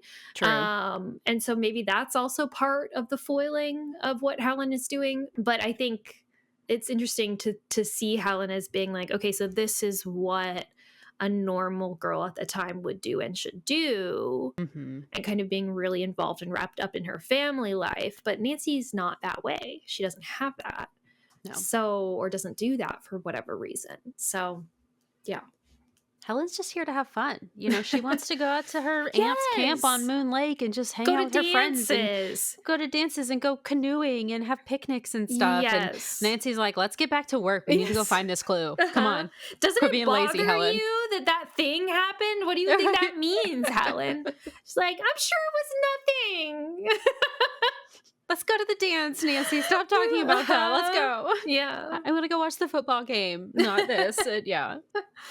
Helen's she's just here to have fun. She seems like a good time, honestly. Well, we love Helen. Yes. We love her. I think Helen is great. I think it's just fascinating how she's portrayed as almost being normal in like, especially the original text version. She's portrayed as being normal, and Nancy is kind of portrayed as being abnormal. Mm-hmm. Whereas I think that really changes, and we should talk about this more with Bess and George probably. I think that really changes where Nancy is portrayed after we kind of lose touch with Helen. Nancy is more portrayed as being normal, like what she's doing is normal and makes sense. Whereas Bess and George, what they're doing is like weird or unbecoming or like not correct. Whereas Nancy is correct. And so that's a really big switch. It's a really big change. And it directly has to do with the fact that Helen gets phased out. Right. So yeah. So interesting. I would hang out with Helen. That'd be a fun day, honestly. I'd go to Moon Lake with her in a heartbeat. Absolutely, I would. Yeah. Yeah, absolutely. I do want to talk a little bit about the fact that, and this has less to do with Helen and more to do with Nancy, but like thinking about, the fact that it was kind of normal and expected for women to kind of get married at that time. And and the fact that like the rule was that Nancy was not supposed to be thinking about marriage, right? I'm wondering if we think about Nancy in a modern context, one, does the foil of Helen make sense anymore? And two, do we think that like that rule about Nancy not being able to think about marriage, do we think that would be a rule? Do we think that would change? Because I'm thinking about like kind of marriage today, right? And obviously it's changed a lot. There are ways that it's still the same, but kind of marriage dynamics have changed a little bit over time. And I think especially, 90s feminism and 70s like equal pay, all that stuff that happened. Women, of course, are working now, right? We're not just stuck in the house, right? So if Nancy could get married and could continue her sleuthing, could she get married? Maybe. Would she want to? No, I don't think she would. Yeah. But I'm just wondering, I'm thinking like, I don't even know if it would have to be a rule. I don't even know if we would have to talk about it. Right. Because I don't even think it wouldn't be an issue. It would be a non-issue. One, because she wouldn't want to. Two, because she wouldn't have to. And three, because it wouldn't matter if she did. Yeah. So it's very interesting. And it's like she doesn't need to. Obviously, nobody needs to get married. But she certainly doesn't need to now. Like, in all of history, if there's ever been a time she hasn't needed to, it's right now, obviously. Right, so, yeah. Yeah. And so, I don't think if we still had Helen today as a character, the whole concept of her as a foil wouldn't even make any sense. Right. Because Helen doing all these things and Helen getting married, I mean, even if it's not normal or not normal. I mean, actually, honestly, it might be a little bit abnormal if she got married at the age that she did. We would all be like, yeesh, that's really young, Helen. That's baby, yeah. Maybe, don't you want to go to school? Like, don't you want to, finish high school get first? a job first, date a little bit? Like, Yeah. Yeah. I'm just surprised we never had her, like, get pregnant or anything like that. That would have really shocked the Nancy Drew world, for sure. Oh, my gosh, yeah. Yeah, no, that is surprising, especially when we get all the way to Invisible Intruder. Yeah, Invisible Intruder, and they don't have a baby. It's been a while now. It's been a while. But not in Nancy Drew's world, because time really doesn't pass. So it's still so confusing. They're still newlyweds, even though it's been 2 decades, So it's interesting. It's so hard to think about. Yeah, we live in a world of perpetual summer. True. Maybe they just couldn't give her a baby because then they would have to address some sort of timeline, Yeah. Of like, how old is the kid now? But the thing is that we do talk about timeline to a certain extent. A little bit, We do, bring up past cases. Like we talk about like past last Christmas or past events. And of course, Helen and Jim do get married. So like we see time passing there. So it's really confusing. And I think even Ned, no, maybe not. No, I think Ned is always just in school. I was going to say, doesn't Ned, like, he goes through a certain, but he's always a sophomore, I think. But yeah, it's so confusing how simultaneously we can exist in time and outside of time. It's so confusing. Yes. But I mean, we do get a lot of representation, or not a lot. We get some representation of Nancy around babies. We get plenty of representation of her with younger children. It's necessary. So I'm good without it, honestly. That's without. not a complaint for sure. Yeah, it's just interesting that was never really thought of. So yeah. Interesting. But I do wish we saw Helen more. Like I'm so interested by her. I want to know like what she's up to now, you know, in that way of like, I feel like we've lost touch, like an old childhood friend. I want to bring her back. I want to know what she's doing. But also I want to see her in a more modern context. I want to see her in, I guess the files aren't modern anymore, Knife to the Heart. But I want to see her in the files. I want to see her in the Nancy Drew diaries. Can we bring her back in the diaries? I think she does actually have a small cameo in like One Girl Detective. And it's like, use her. Bring her back. Do more. Come on. Where's Helen? And we don't get her in the games. Outside of the Sophia Lillis movie, we don't get her in a movie or a TV show. Where's Helen? I know. Where's Justice Helen, for Helen. everyone? Come on. Her interactive, please. At some point, introduce Helen, even if it's just like a hey, and she's calling up Nancy, I need help with this. And then she's a phone character for that game. I would take it. Just give us a little bit of Helen. We would love it. Something about it feels like it's time. And I don't know how to describe why it feels like it's time to bring back Helen. I just feel like we live in a world right now where there's so much change all the time happening. You know what I mean? There's something really nice about circling back, revisiting, you know what I mean? And I feel like there's got to be something we could do with Helen. There's so much you could do. There's so much that's never been done with her before. Right. You can do anything. Right. Oh. It's time. I agree. It's time. I want to see what she would look like today. Not, I mean, visually look like. We know she's blonde or whatever, but I want to see what that would look like within Nancy's current universe. I wonder. So if we discount Secret of the Old Clock in the Nancy Drew PC game universe, which maybe we should, that's fine. Do we think she would be married to Jim Archer in a modern representation? In like Probably. A PC game? I think maybe, yeah. Oh, that's so interesting. I feel like it would be really difficult to make any of Nancy's friends married in a modern adaptation. Because if Nancy's supposed to be 18, even if Helen is supposed to be a couple years older, that's still yeesh. Like, what story are we telling with that, you know? She's been married more often than she hasn't been. Yeah. But again, she started out like that was never even a thing. Jim Archer was not in the original text at all. So interesting. Just interesting to think about. Yeah. But okay. Should we move on to our next one? Because of course it is the one and only Bess Marvin. As we know, her first appearance was in number 5. The original text of Shadow Ranch was 1931. If you did not know, Bess was introduced for the very first time when they very first mentioned her in The Secret of Shadow Ranch. They call her Elizabeth. So Bess is short for Elizabeth. That's the only time in the entire franchise we're ever going to call her Elizabeth, but that is technically her name. As we know, she's blonde, she's got blue eyes, and she, along with her cousin George, were invented by Harriet Otis Smith, who was Edward Stratemeyer's assistant at the time of his death. So we got to do a little bit more of a history lesson to really get into the story of how Bess and George came to be.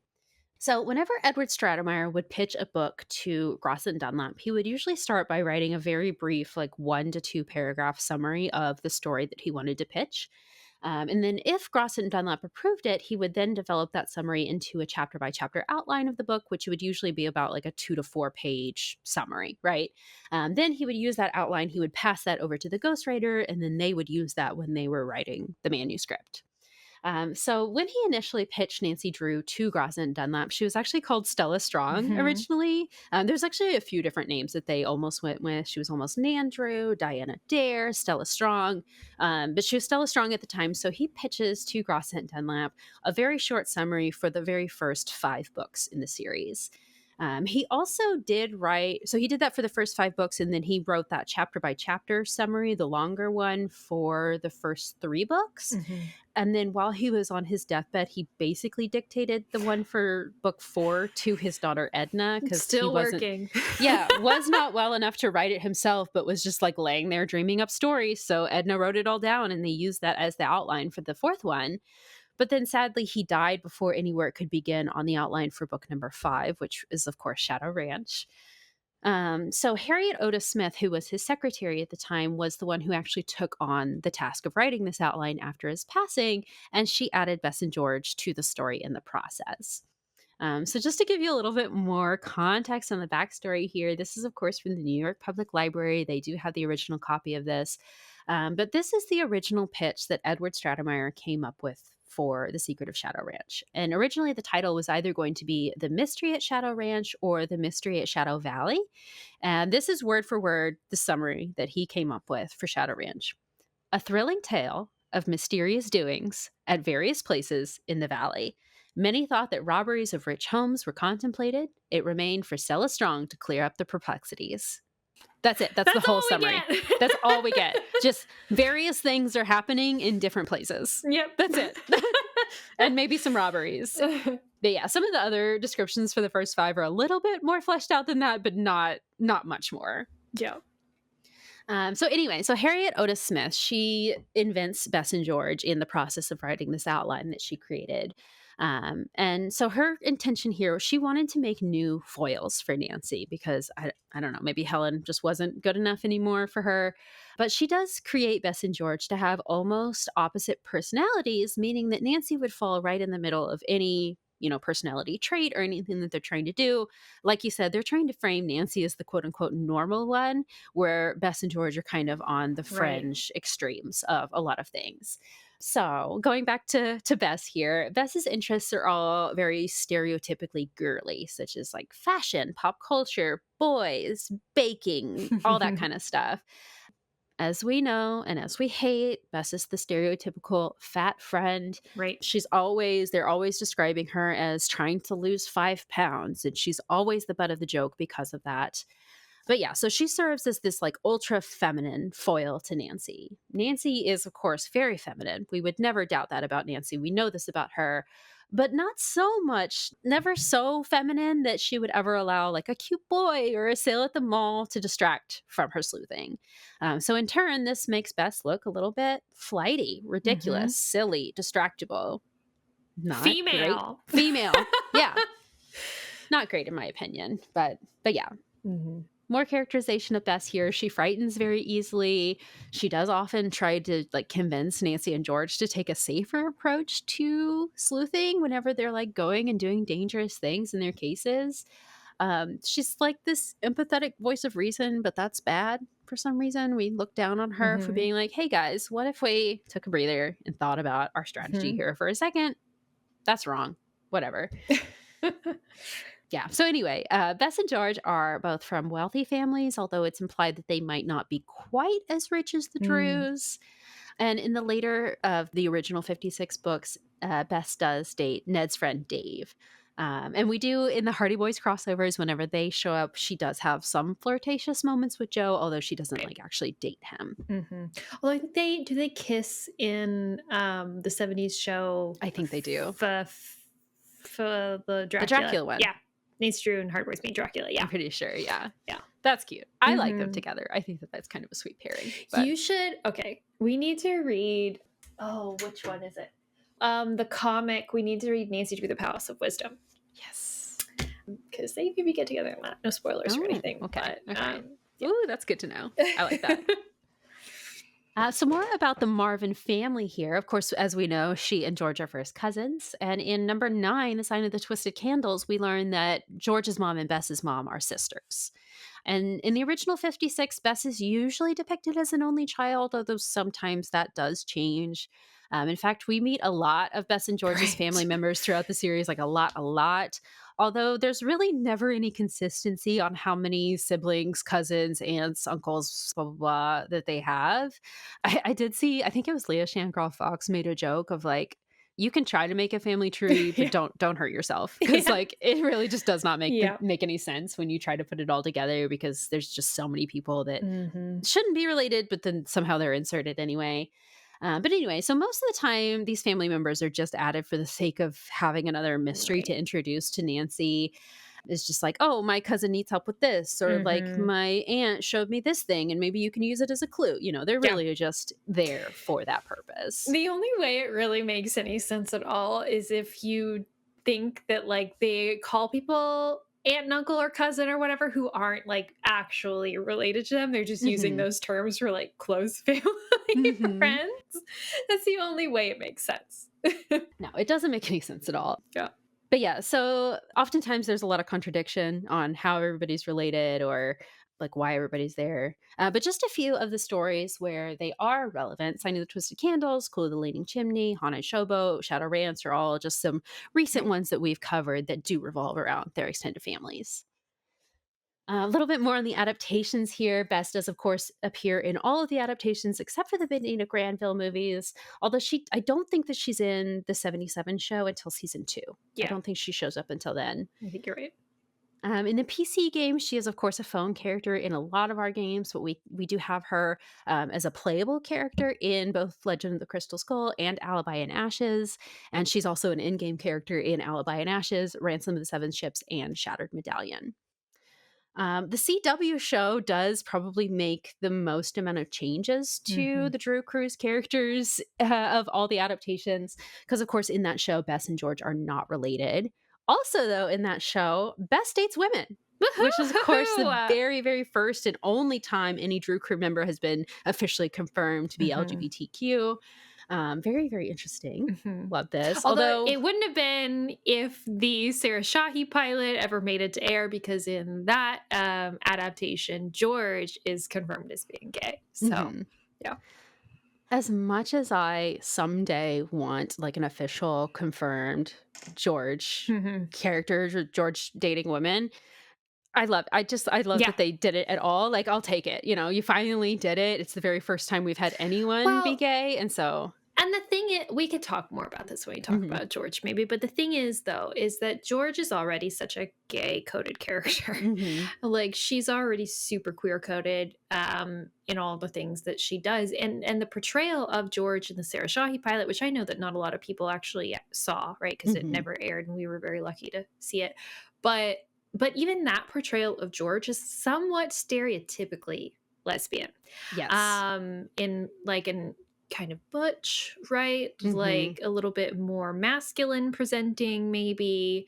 Whereas the character of Bess in the CW show is incredibly like feminine, girly, like not so stereotypically lesbian, right? And so it's such a great, refreshing choice to do that, to make Bess that way, because it's original, or not original, but it's not stereotypical. It's not run of the mill. It's like, okay, we're actually thinking about Bess as like a real person, right? Who has like, is still all of the things that we remember and gay, you know?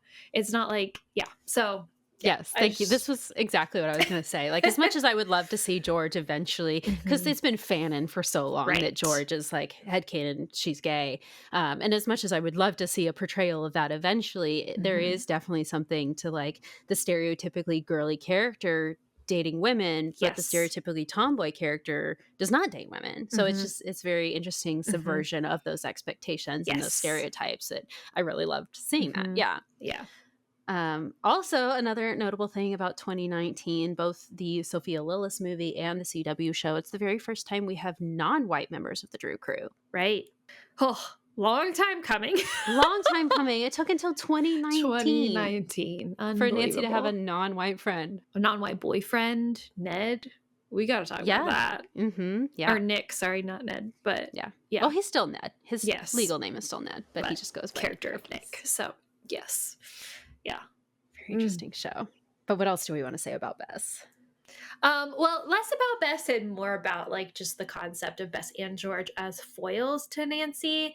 I recently discovered this concept of the Freudian trio, and I made a note Oh, yes. about you. And I did not know this was a thing, but I was just looking up like, yeah, where did like this kind of start? This idea of having like two. It started with this. It started with Freud. And Right. apparently, like, it came from like psychological, like Freudian, like idea of id, ego, and superego, and like the idea that like there is like two kind of extremes and then someone in the middle. And so we have kind of like our character in the middle as Nancy, and then we get two different sides of the spectrum, Bess, and then we get George, right? And Very interesting. and how trope. that's kind of like repeated like in tropes throughout like literature or you know, fiction is just fascinating. And I'd never thought about Bess and George as that specifically. I mean, I guess I did think about them as foils to Nancy, but I never thought of them as foils along a spectrum, like one spectrum. Right. And so I find that fascinating. I think that's fascinating. But I was interested in this as well. I'm like, is this the first like version of this where we have like three No. female characters? It's definitely not the first by any means. That's probably like Three Musketeers or something really, really old. Right. But honestly, probably even like mythology or something. yeah, well, I has think that about the trope. fates, like the three Right. fates, probably, or like Mother Maiden Crone. I think about Right. that, like the kind of iconography, and so, which I think Mother Maiden Crone is probably the oldest because you see that repeated in multiple True. religions, multiple histories, like this kind of spectrum of womanhood, of like young maiden, virginal, right, and then you have like mother, fertile, like caregiving, and then you have crone, elder, usually like not associated with like birthing or anything like that, wise wisdom role. So and yeah, so but I can't think about Nancy, Bess, and George in those those roles, although if I had to, it would be Bess, maiden, Nancy, mother, George crone. Yeah. I see it as well. Yeah. Yeah. Wow. Well, and I think that's probably too because like of George's like relative lack of flirtiness, her uninterest in relationship and boys. And then I think about Bess's like kind of sexuality as far as like being kind of obsessed with dating and romance. But then Nancy as being less obsessed but more mature in her approach to dating. Not necessarily like mother like role. Maybe mother role as like taking care of Bess and George. Yeah. And kind of taking them along kind of a thing. But yeah. Ooh. Oh, no, I don't like that. Let's not go down that road. No, Nancy's our ego, Bess is our id, George is our Yes. super ego, for sure. Correct. So yeah. Yep. But we have to talk about George in order to really conceptualize That's this. true. Let's just get to George. So Okay. George also shows up for the first time in Shadow Ranch. In the original text versions, George's name, her name is George, and she was named after her grandfather and would correct anyone who tried to say that her name was Georgia. It's not, it's George. But in some later books and in other series, as we do say that her real name is Georgia and that George is her nickname. Meh. She is a brunette and she has brown eyes. And also, it was the invention of Harriet Otis Smith. Compared to, of course, Bess and Nancy, she is competitive and adventurous, and she has typically kind of stereotypically masculine interests, sports, outdoors, and then in some things, mechanics and technology.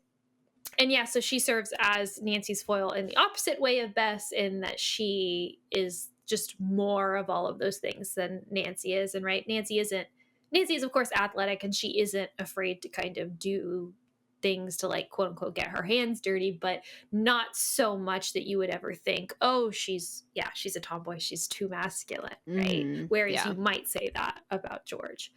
In a few of the original text versions, George does have a few days with Buck Rodman, Helen's former beau, but she also in later volumes dates another one of Ned's friends, Bert.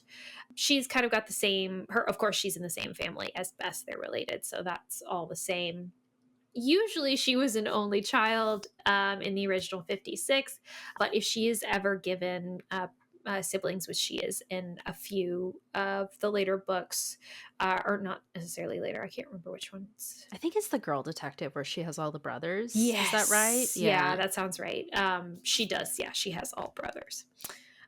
She does appear in all of the adaptations except for the Benita Granville movies, of course, but she and Bess don't appear in any of the same episodes in the 77 show.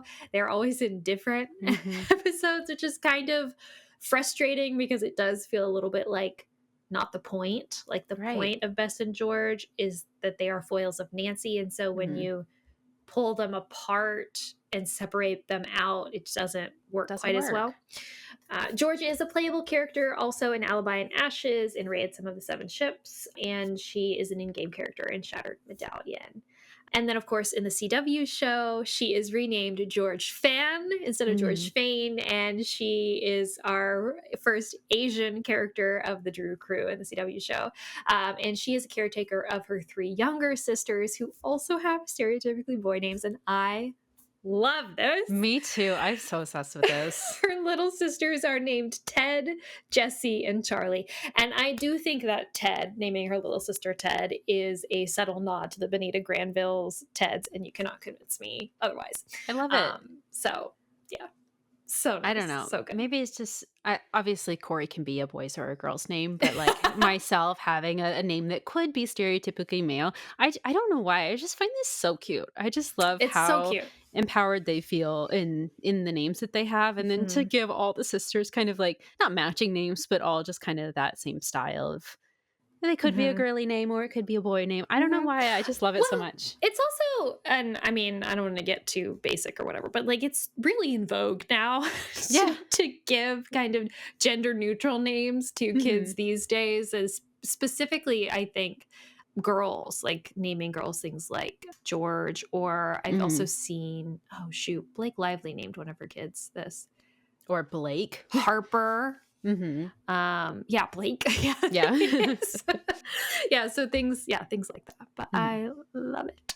Very cute. I do find it really interesting that we typically tend to frame Bess worse than we frame George. Always. And I do think that a lot of this has to do with misogyny. An internalized misogyny that we have, that people who wrote these books had, in that stereotypically male traits are better than stereotypically female traits. And we even kind of talked about this a little bit when we were talking about the Freudian trio thing, in that if we were to put, Bess, Nancy, and George in the id, ego, superego categories, Bess would be id, which is like your basest level, right? And superego is kind of your most evolved self, right? And I think that's just so crappy because it's like, we do associate Bess with all of these traditionally feminine things and George all these traditionally masculine things, but why is there like a value association with that? Why are we considering the things that Bess does to be worse somehow than the things that George does? And why is Bess portrayed as being silly and dumb, and George isn't portrayed as being cold or even though she is rude, even though she is. The things that she, and I know we point that out a lot, like you and I do, but that's because we already see this double standard. But I think in the writing of the book, and I think in most people's readings of these books, they don't necessarily see George as being exceptionally calculated or mean or anything like that. But she is. And I think a lot of that has to do with the fact that, like, we see these male traits as being quote unquote correct and acceptable because that's how the world has been designed by men. And we see these feminine things as being undesirable, incorrect, silly, egregious. Unnecessary. That's the word. Unnecessary. Just like all women, right? Whereas George's meanness is never like considered to be kind of out of pocket. It's never Mm-hmm. considered to be out of nowhere. It's kind of just like, yeah, but they're just cousins and they just banter like that. Mm-hmm. That's just how they talk to each other. Except that Bess does not talk that way to George. No, George not at all. only talks that way to Bess. Mm-hmm. Because Bess needs to be put in her place. Bess needs as to be put the down. surly little girl. Yeah, It's so frustrating. it is frustrating. It's disgusting. We need to read more diaries, honestly, because I Yeah. really need to get into the intricacies of the diaries to see how, if any of this has changed. Because almost like the very conception of Bess and George is rooted in a kind of misogyny about like the acceptable limits of femalehood. And I really, really want to see, is it even possible to do that, and take a really good look at if it's possible to do that in a modern adaptation. Because of course we love Bess and George. We love all of these characters so deeply, but I just don't know. I don't know if you can completely change the concept of Bess and George and write it in a feminist way. Right. You know? I don't know. Really hard to do. Yeah, you would have to change a lot about not only the interactions, but also just the characterizations themselves. And I think we do see some of that. We do see like progression, right? We see George, particularly like her involvement in like STEM activity, right? So we see her take like on a big role in like seeing women in science fields, right? And Bess, I don't know that we've seen very much progress in Bess, I gotta be honest. And I think honestly that's because we just like to use her too much for comedy purposes. And while I also love that, and like Bess, yes, Bess is a character. Bess is not a real person. I understand. But and I also like I enjoy some of the comedy that we use at Bess's expense, right? But like I don't think we have taken Bess as far as we've taken George. Except for maybe in the CW show. I think the CW show is probably the best representation of Bess that we get. Never mind the witchcraft in the CW show that Bess gets into, which I love. Never mind it. I'm like, that's why I like it. I know. So I want to say the girl detectives made Bess a little bit more interested in technology. Right. Mechanics. Didn't they make her interested in cars? They did. And I don't know if it fit. As well as like I'd like to see them trying to do something with Bess like that. It just didn't seem true to her character at all. Well, the issue I think is that we see Bess's kind of personality as being somehow like already additive. How do I explain this? Like the things that she does are like additions to, whereas I feel like George's character is almost viewed as like the things that she does is like not subtractive, not like taking away from. No. But like it's easier to add things on to George's character than it is to add things on to Bess's character. Yeah. Somehow. And I don't know why that is. And I'm wondering if it has something to do with like femaleness versus maleness, but I'm probably getting way too philosophical no, about it at this point. I think there's something there because men generally are allowed, they have a lot more agency just within the world to go out and develop more interests. Whereas women, it's like, that's not really a girly thing. Should you be doing that? You know? If there's something that feels wrong about it, it's like it feels pandering to give her kind of like a traditionally like male interest or whatever. It feels like they are like, okay, you've talked so much about how we treat Bess as sex. Well, here she likes cars. Isn't that enough for you? And it's like, no, that's not really what we want. What we want is we want Bess's femininity to be celebrated. Right. We want it to be okay to be stereotypically female, as well as being, male, right? So like, why can we get there with George? Why can we celebrate George's tomboyness and her interest in traditionally male things like the STEM field, but we can't somehow still take the things that Bess is already interested in, the things she already does, and celebrate that somehow? Right. Can we not make her, I don't know, some really successful in some ultra feminine, like a fashion field or something? We don't ever get that. No, I'd love that. Yeah.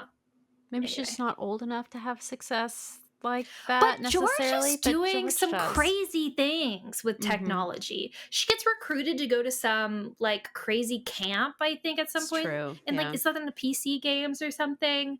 I think can't remember. I want to say it's like Labyrinth of Lies or something. They talk about George maybe. going to some technology camp or something. It's one of the later ones. But Oh, no, you're right. Yeah. Oh, well, in Technology Tomorrow Today. yes, that's it. Yeah. In Shadow at the Water's Edge, she has that conference that they go to. Right. Yeah. So she's ultra involved in the tech world and all of that stuff. But Bess doesn't have any of that. Bess could totally have like an in at a fashion magazine and have an internship with them or something like that. Yeah. Or I just, and it doesn't even have to be career oriented. And I know like maybe that's too capitalist. Fine, whatever. But like can we give Bess can Bess like can we laud her for like making crazy connections, for being some insanely great like social engineer, like, you know, and able to get into places, which she is, but we don't really hammer that home. You know what I mean? Like, it's just kind of considered a fact of Bess, you know? Like, I want her to be praised for who she is and not made fun of so much. We have so many perfume-themed mysteries. Can we not have Bess have a moment where she's like, oh, yeah, actually, in 1987, this was released, and this company did this with this formula. But see, then the thing is, if we did that, even if we give Bess those kinds of moments, someone's going to find a way to make a joke about it. True. Yeah, no, they still will. Someone's going to find a way to be Spending like, you all your only time know on that girl stuff. because you spend all your time at the perfume counter at the mall, Bess. Yeah. And it's like, oh my God, like how I don't even know how to do it. I don't know how to do it. And I think part of that is because of all of this internalized misogyny that even I have, right? It's like, I literally cannot see a way forward for Bess. Well, and that comes down to sexism as well. We can see men with all kinds of jobs, but women have to stay at home. Right. Yeah. How horrible. Yeah. Anyway, we were supposed to be talking about George. I was talking about Bess again. Typical. They're a unit. It's okay. Oh, okay. Anything else we want to say about George? No. Well, then it's time. Unfortunately. Dun, dun, dun. Ned Nickerson. Of course, his first appearance was number 7, The Clue in the Diary, the original text of which was 1932. So Ned is from the nearby town of Mapleton, and he is, of course, a student at Emerson University, where he plays football, baseball, and basketball. He is tall, has brown hair, and we think he's probably a sophomore, meaning that he's probably like 3 to 4 years older than original text Nancy, or about 1 to 2 years older than revised text Nancy. Clue in the Diary was outlined by Edna Stratemeyer and was written by Mildred Ward Benson, so we can credit them with Ned's invention. I will say one tiny thing here, and I could only trace the source of this back to Tumblr, so obviously take that as you will, but I did read somewhere that Ned's full name is Edward. So is that just like a sweet little homage to Edward Stratemeyer that Edna was like, or maybe Edna and Mildred were like, let's name him Edward. Obviously, Ned sweet. is, of course, Ned can be a nickname for Edward or Edgar or Edwin. There's a lot of names that Ned could be a nickname for, so it does make sense that is an actual nickname, but we don't know specifically what Ned's full name is or if his legal name is just Ned. Doesn't Deirdre call him Nedstifer and Nedwin and calls him Nedward, I think, at some point too. So that would be interesting. So I couldn't confirm that, but possibly a little homage to Edward Stratemeyer. Anyway, we know that he is a member of the Omega Chi Epsilon fraternity, and his major in school does sometimes change throughout the mystery stories, although he is usually studying something in the STEM field. Chemistry. Yeah, chemistry. I know physics at one point. I think just general engineering probably at some point as well. It changes. But then in the Girl Detective and the Diary series, we move away from the STEM field a little bit. In the Girl Detective series, Ned actually works for the newspaper that his dad owns, which is the River Heights Bugle. So he's got a little bit more interested in the journalism field. And then as we know in the Diary series, he starts his own podcast, Ned Talks. That's still so funny to me. Yes. Whenever he's not in school, Ned always has some sort of summer job, be that as like a camp counselor or insurance salesman. he's always doing something and going Mhm. places to do this job. As we know, Ned and Nancy meet while she is investigating a house fire, include the diary, and they start dating basically right away. It's in the same book. The original mystery stories, or the original 56, tended not to actually use the word boyfriend, although Right. that is who Ned is to Nancy.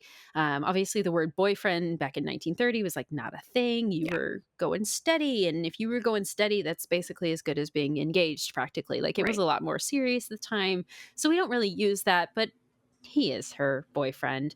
Although their exclusivity does vary from series to series. So, as we know, because we did just cover the Bluebeard room, throughout the mystery stories and digest, they are together, with the exception of Bluebeard Room and Phantom of Venice, which are 77 and 78 in the mystery stories. In both of those, they see other people. And Mhm. it's, again, that's the backdoor spinoff to the Files, and the Files that the Files is a on again, off again, hot mess. They're Yeah. both always cheating on each other. Ned proposes at one point. Nancy is like even more neglectful of Ned than she has ever Mhm. been. But yeah, so they're seeing other people for very brief moments, although mystery stories, he's pretty reliable boyfriend. The On-Campus series, if you guys remember in the 80s, they did another like adult spin-off series called the On-Campus series. And when they were first releasing that, they actually had like a little promotional thing where there was a 1-800 number that you could dial and tell Simon and Schuster if you wanted Nancy and Ned to stay together or break up. Guess how that went? They break up right away. Right. So yeah, everyone voted for them to not be together anymore, but eventually, obviously, we do make our way back to each other in the series. Although in the diary series, we do change the canon a little Mhm. bit. They have in that series, they mentioned that Nancy and Ned met when they were like really young. Maybe they went to school together or something, and then started dating way before what we learned for a clue in the diary. Oh gosh. Okay. So the trope is, of course, with Nancy is that she is always going to prioritize mysteries over Ned, even when they're like super happy and everything is good in their relationship. Ned is kind of always the afterthought, unfortunately. Mhm. Even though, obviously he's very busy with school and his teams and social life and everything, he's always just like pouting that Nancy doesn't Mhm. want to spend more time with him. It's like, dude, you have friends. Like, just go get Get a hobby. up to something. Yeah, you're good. We do learn in the Files, book number 15, Trial by Fire, they say, I love you for the first time. Mhm. This is a little bit different than in the games, because in the games, they're They say saying, it I all love the you. time. Right. But then in Sea of Darkness, Oh, right. there's that big to do that he makes of it. He's like, Nancy, Right. I have like a very special gift that I wanted to give you for our My anniversary. And God, she's really like, my well, eyes what is so it? hard. And then she has to like drag it out of him. But basically, he says, I love you to her, but then acts like it's the very first time that he's ever said it, Yeah. which contradicts every previous game. Yeah. Still annoys me. You can choose whether or not to say it back as Nancy, which is kind of funny, but still.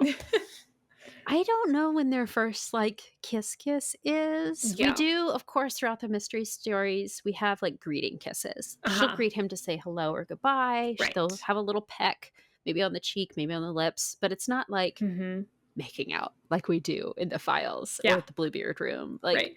when did that change occur? Like, when was Nancy Ooh. allowed to start kissing boys? Because I feel like it was probably closer to the Bluebeard room. Yeah. No, it's gotta be. But at the same time, the Bluebeard room is so different Right. than every other. We really need to read the one right before the Bluebeard room Mm-hmm. because I really need to know how drastic the shift is Uh-huh. between that and the Bluebeard room. You know? Because yeah, we've got to have a little bit more kissing at some point. Otherwise, Mhm. we jump into it with both feet and it's a little bit not okay, Right. in my opinion. Especially because we're not making out with Ned in the Bluebeard Right. room. We're making out with With other somebody people. else. So it's like, are you making out with them before you've ever even kissed Ned for the first time? There's no like, way. I mean, I know pecs are a little bit different, Right, obviously, but right, like, right, right. still, it's so funny to me. Yeah, I'm interested. I'm interested. And I do feel like a lot of it has to do with the fact that we just kind of don't talk about Mhm. Nancy and Ned's relationship a lot. Like we don't talk about what they do together outside of solving mysteries. Outside of like we say, oh, we went to a dance, but we're never at the dance with them usually. It's like sometimes we'll be on our way to a dance and something will happen mystery related, but we never get there. We never get to just have romance time between Ned and Nancy. So we don't really know how they interact, what their PDA situation is. So except in the files where they're making out on park benches all the time. Where they are rolling around on the ground together in the park. Like, whoosh. But yeah. Oh my gosh. We do have a few instances where they like go out to dinner or something as a date, but then they end up just talking about the mystery anyway. Right. And like, okay, it's a mystery story. Do I want to see Ned and Nancy on a date together? No, I don't. That would be super boring. I don't care. I want the book to be about the mystery, but I do want to know. So like, I want to I want to get a little bit of like exposition. I want to hear what happened on the date without having to read a whole scene about it. You know what I mean? I want Nancy to tell us. I want her to be like, or she's telling Bess and George actually. Right. Yeah. I did kiss Ned for the first time today. Like that should be big news. That should be big news. Yeah. You know? Anyway. Yeah. Well, more about Ned's family here. As I said, his parents live in the nearby town of Mapleton, and whether or not he has siblings is also pretty inconsistent. I think sometimes he has like a little sister. I know in the Bonita Granville movies he has a little sister, but that, again, it changes from book to book. In the Girl Detective and the Diary series, though, they do move the Nickerson family to River Heights. So they are in River Heights in both of those. The adaptations, though, Ned has, of course, been in every single adaptation except for the 2019 Sophia Lillis movie. Which, thank God, because seeing a 14-year-old Ned would have been creepy. I know. Or I guess he would have been like 16 probably to Nancy's 14. I thought she was 16 in that movie. Oh, maybe I'm just thinking the actress was probably 14. Oh, maybe. Maybe. But no, Ned would still be a sophomore because even, like, his age has never changed from the originals to the revised. Like, regardless of Nancy's age, Ned has always been a sophomore. So, excuse me while I throw up in my mouth. We would have seen a 16-year-old Nancy dating a college-age Ned. Yes. In 2019. Yes. So thank goodness. Although there's no reason he couldn't have been made younger. We've just never had it before. So. Yeah. But even then, I feel like he still needs to be like a little bit older. And so even if he was like 18, that still would gross me out. Yeah. That would gross me out. Yeah.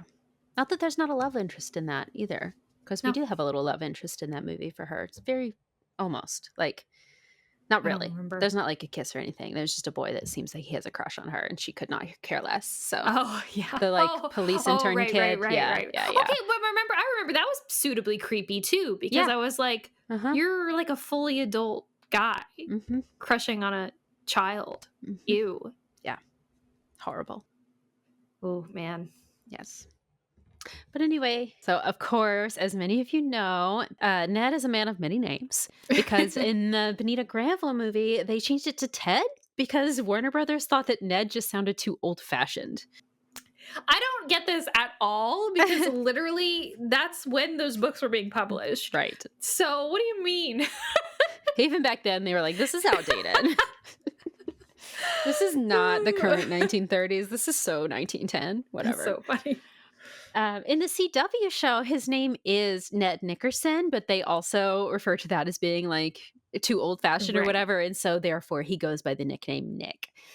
I don't know if I should say too many spoilers. If you guys haven't seen the show, but maybe by now you never plan to, just a few spoilers from this point forward for the show. We won't say any like major plot things, but just one little thing that does happen. Ned and Nancy do break up midway through season 1, and he actually starts dating George, which is so interesting to me because I always kind of picture Bess as more the one that would fit with Ned if something were to happen between Nancy and Ned. Not that either one of them needs to date him at all, but yeah, it's just an interesting pairing to me.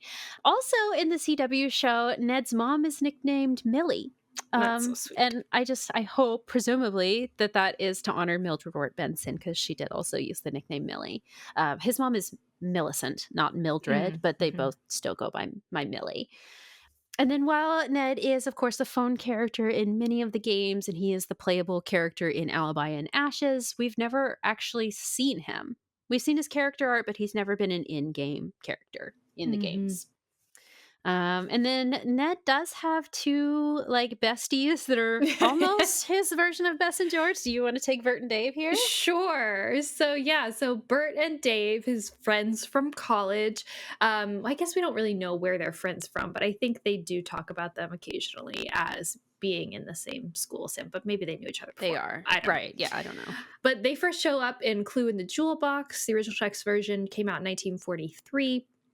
They were created as a replacement for Buck Rodman, and really just so Bess and George would have someone to go on dates with and alongside Ned and Nancy. Yeah, they are classmates and typically teammates of Ned, and they have lots of like triple dates, and sometimes they'll tag along in mysteries as well whenever they need like male escorts for some dangerous thing or for some mystery related event.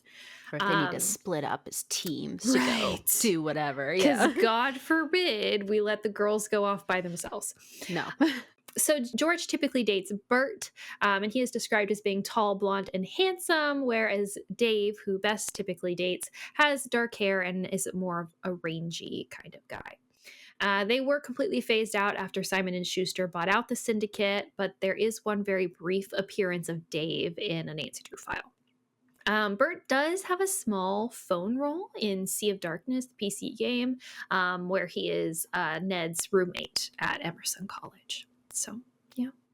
For some reason, I thought Dave was in the games as well, but we only have Dave Gregory. Dave Evans is not. Well, I presume that's character. Why. Right, I presume that's why. Because Shadow Ranch was pretty, I mean, I guess not that early on, but somewhat early on enough where I feel like it would have been confusing afterwards to bring up Dave, especially because we romantify Dave Gregory, right? So we don't need two handsome Daves. Right. If we had two Daves that Bess was talking about in a flirty way, that would be really confusing.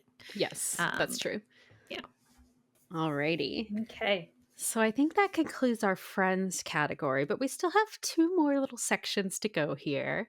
Next, we're going to talk about River Heights. So it's never actually stated specifically where Nancy's hometown of River Heights is, but the originals place it in what they call the Middle West, so the Midwest. And it's thought that Mildred Wirt Benson, the original Carolyn Kean, used her home state of Iowa as the sort of inspiration for River Heights. Later, ghostwriters did push the town further east, probably closer into Illinois. And then when Harriet Stratemeyer took over the role of Carolyn Kean, she moved River Heights to the east, closer to her own hometown in New Jersey. And then Simon & Schuster bought everything out, and then they took it back to the Midwest, eventually did establish River Heights as a suburb of Chicago. And there's a few people that are very important to River Heights, but who we can't necessarily call Nancy's friends. But we still, of course, do want to mention because they are very important to a lot of our mysteries and just kind of generally to River Heights.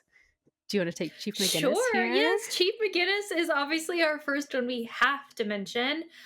He is kind of our police role in a lot of the Nancy Drew books. He's obviously the chief of the River Heights Police Department.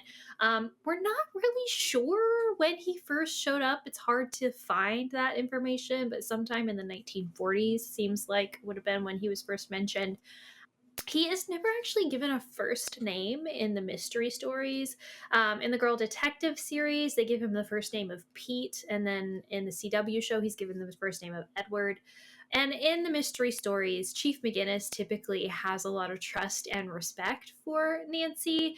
She's able to frequently call upon him for kind of police backup and information. And of course, in some of the books, she also delegates tasks to him, and he just like accepts them, no hesitation. She's like, look up this. Put an APB out for this subject. Look up this license plate number. What criminal history does this person have? And he just helps her. She even picks up walkie-talkies from him. And Haunted Carousel. I I was don't know gonna say, why is that Haunted Carousel as well? Haunted Yeah. Carousel. I need a list of every cult in the area. Stat. That's right. I remember that. Sometimes they do call him captain instead of chief. So that's a little bit confusing. Not sure if that's just an inconsistency or maybe he had a promotion to captain at one point. I guess captain is above chief. I don't know a lot about police rankings, but anyway. I have no idea. In the Girl Detective series, though, there is a lot of animosity in his dynamic with Nancy. So they're not really, it's not the same kind of dynamic that they have in the mystery stories. It's not supportive. It is like, he's like portrayed as like a incompetent police officer, and Nancy is, the competent detective. So he is portrayed as being tall, and he's probably somewhere in his 50s, and he often is portrayed as having a mustache. It's like a stereotypical cop mustache. Yes. He does have a brief role in the 2007 Emma Roberts movie, and he does appear in season 1 of the CW show, and he is, of course, an in-game character in Alibi and Ashes. So, yes. Yeah. Not a ton to say about his characterization. Just very interesting role of the police in the whole series, but Chief McGinnis does not necessarily always represent that dynamic as a whole. He really is just kind of like his own thing sometimes, Yeah.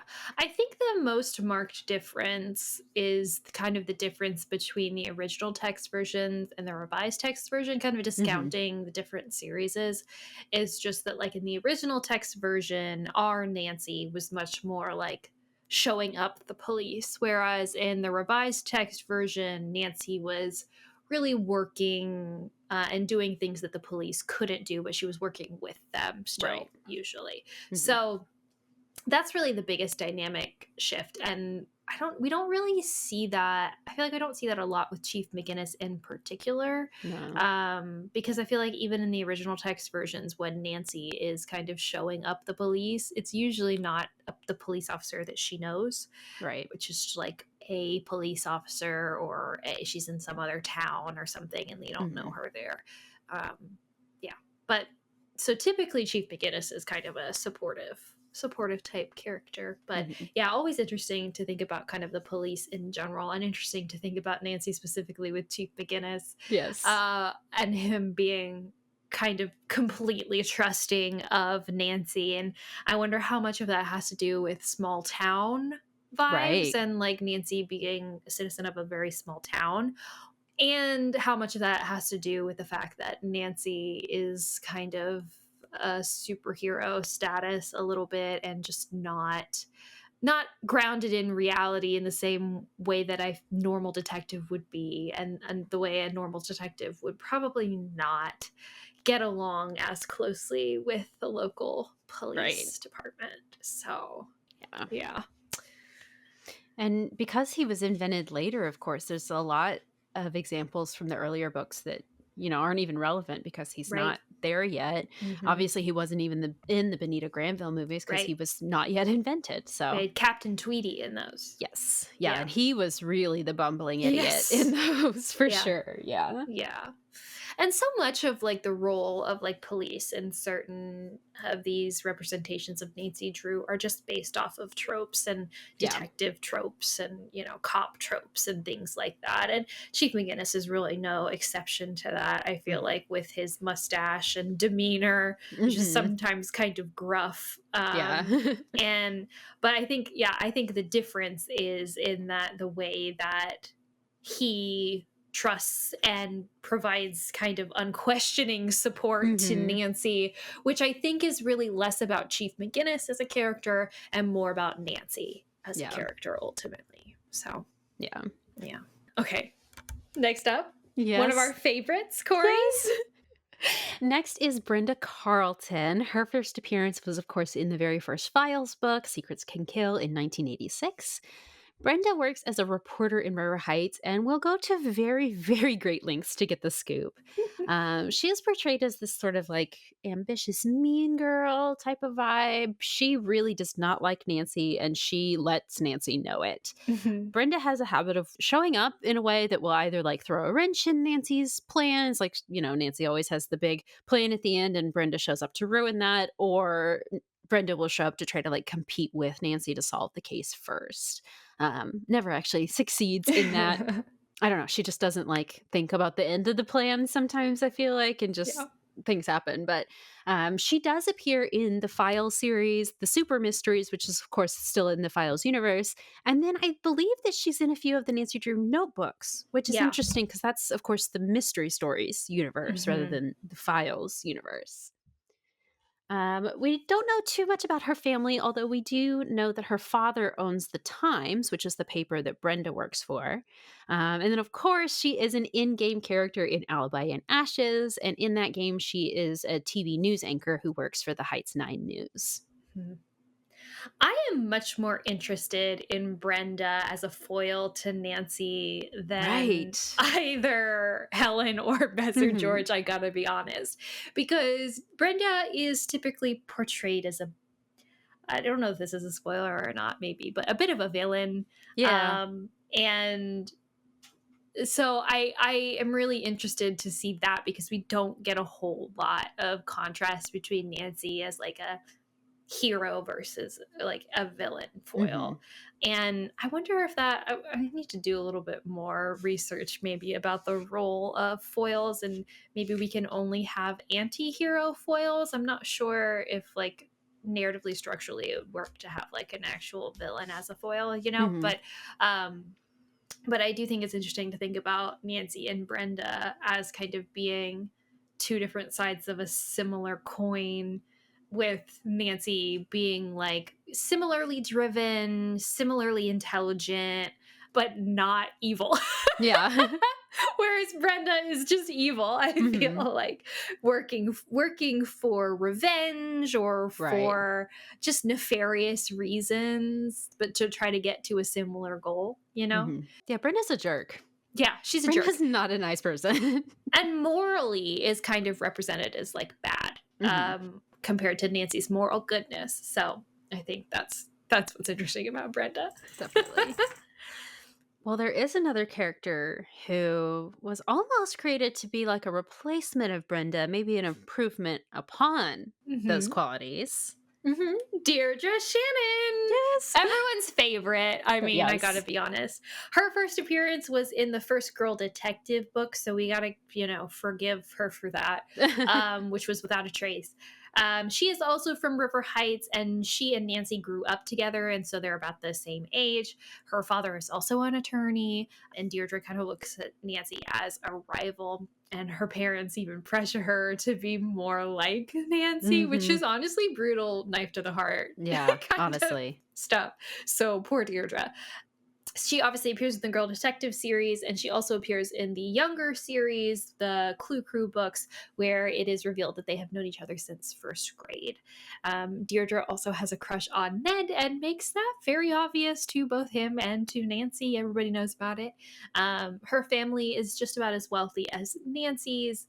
And in Midnight in Salem, the Nancy Drew PC game, we do talk about her family. Her cousins are the subject of that game. So fascinating.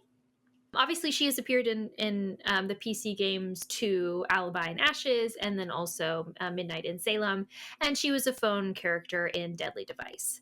In the games, Deirdre kind of slowly evolves into more of a sometimes friend, sometimes enemy-frenemy kind of situation instead of a rival. And that was likely due to her popularity amongst fans. Yes.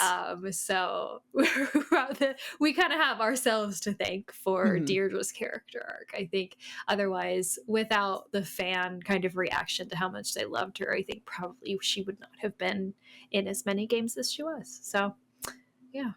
Also with the fans, it's just undeniable. Yes. The shipping that goes on. Oh, yeah. We gotta talk about so much Nancy Deirdre shipping in the fandom. It's crazy. Well, there's something about an enemies to lovers arc, Kori. I gotta say, it's one of my favorite tropes. One of my favorite romance tropes is enemies to lovers. And Deirdre just hates Nancy so much that at some point you feel like that passion's gotta turn into something a little sexual. Like you just feel like it's just right on the edge. So you could really see. Yeah. I could get it. I mean, Deirdre does seem a little bit gay to me. Yeah. Maybe a little queer coded. Maybe like a little bit, yeah. I feel like her lusting after Ned, like her romantic pursuit of Ned, is really extra. Yeah. Like, it feels like too much. Like, it feels like not genuine necessarily. And of What are course, you that trying to doesn't prove, girl? mean, yeah, of course, it doesn't mean that she, likes women or whatever. But I think it means she doesn't like Ned. Yeah. Not really. Yeah. So, so it could. Yeah. It could mean that. I don't hate it. I don't hate it. I don't hate it either. Yeah. I don't hate it either. I think we do. I think there is some room for Nancy to explore her sexuality a little bit. Of course. As sexual as Nancy is allowed to be, I guess. Is I feel like if anything, she's more ace than any of them. Because she truly just does not, Ace being asexual, she just does not really that interested in her romance. She's more interested in the mystery, as single-minded as she is. But if she is gonna explore her feelings for women, I think Deirdre is a great start. I love it. Oh my gosh. Oh, Deirdre. Well, that does bring us to the end of the list of family and friends and, general River Heights people that are in Nancy's lives. And you might be thinking, wait, y'all were just talking about ships, and there's some very, very important characters that you haven't touched yet.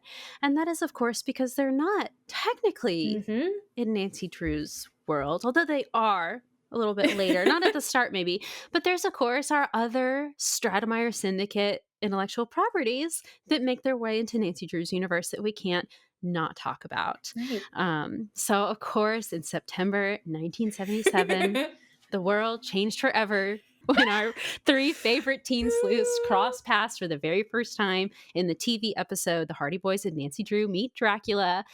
Clearly, that was a hit because many, many, many more TV adaptations and book crossovers soon followed this. And then, of course, in 2019, the CW show introduced more favorite Stratemeyer Syndicate characters to the show. And I know a lot of people aren't super huge fans of the CW show, but this is, of course, the first time she's crossed over with those characters, so we can officially add them to our Drew Crew list. And I have actually seen, I've titled this section the Stratemeyer Syndicate universe here. I have seen some people refer to this as the Drew-niverse. But I would like to maybe even suggest the term the Stratosphere. Oh my God, Kori. Get that on a t-shirt. We have to put that on a t-shirt. That's it. That needs to be our first piece of merch. The Stratosphere. And then something Team Bess. We've got to do something about the Stratosphere because that's amazing. Right? That's so good. Oh. So we have to talk about our other favorite characters in the Stratosphere. Oh my gosh. Love it. I'm going to say it forever. Okay, please do. Please going into my lexicon.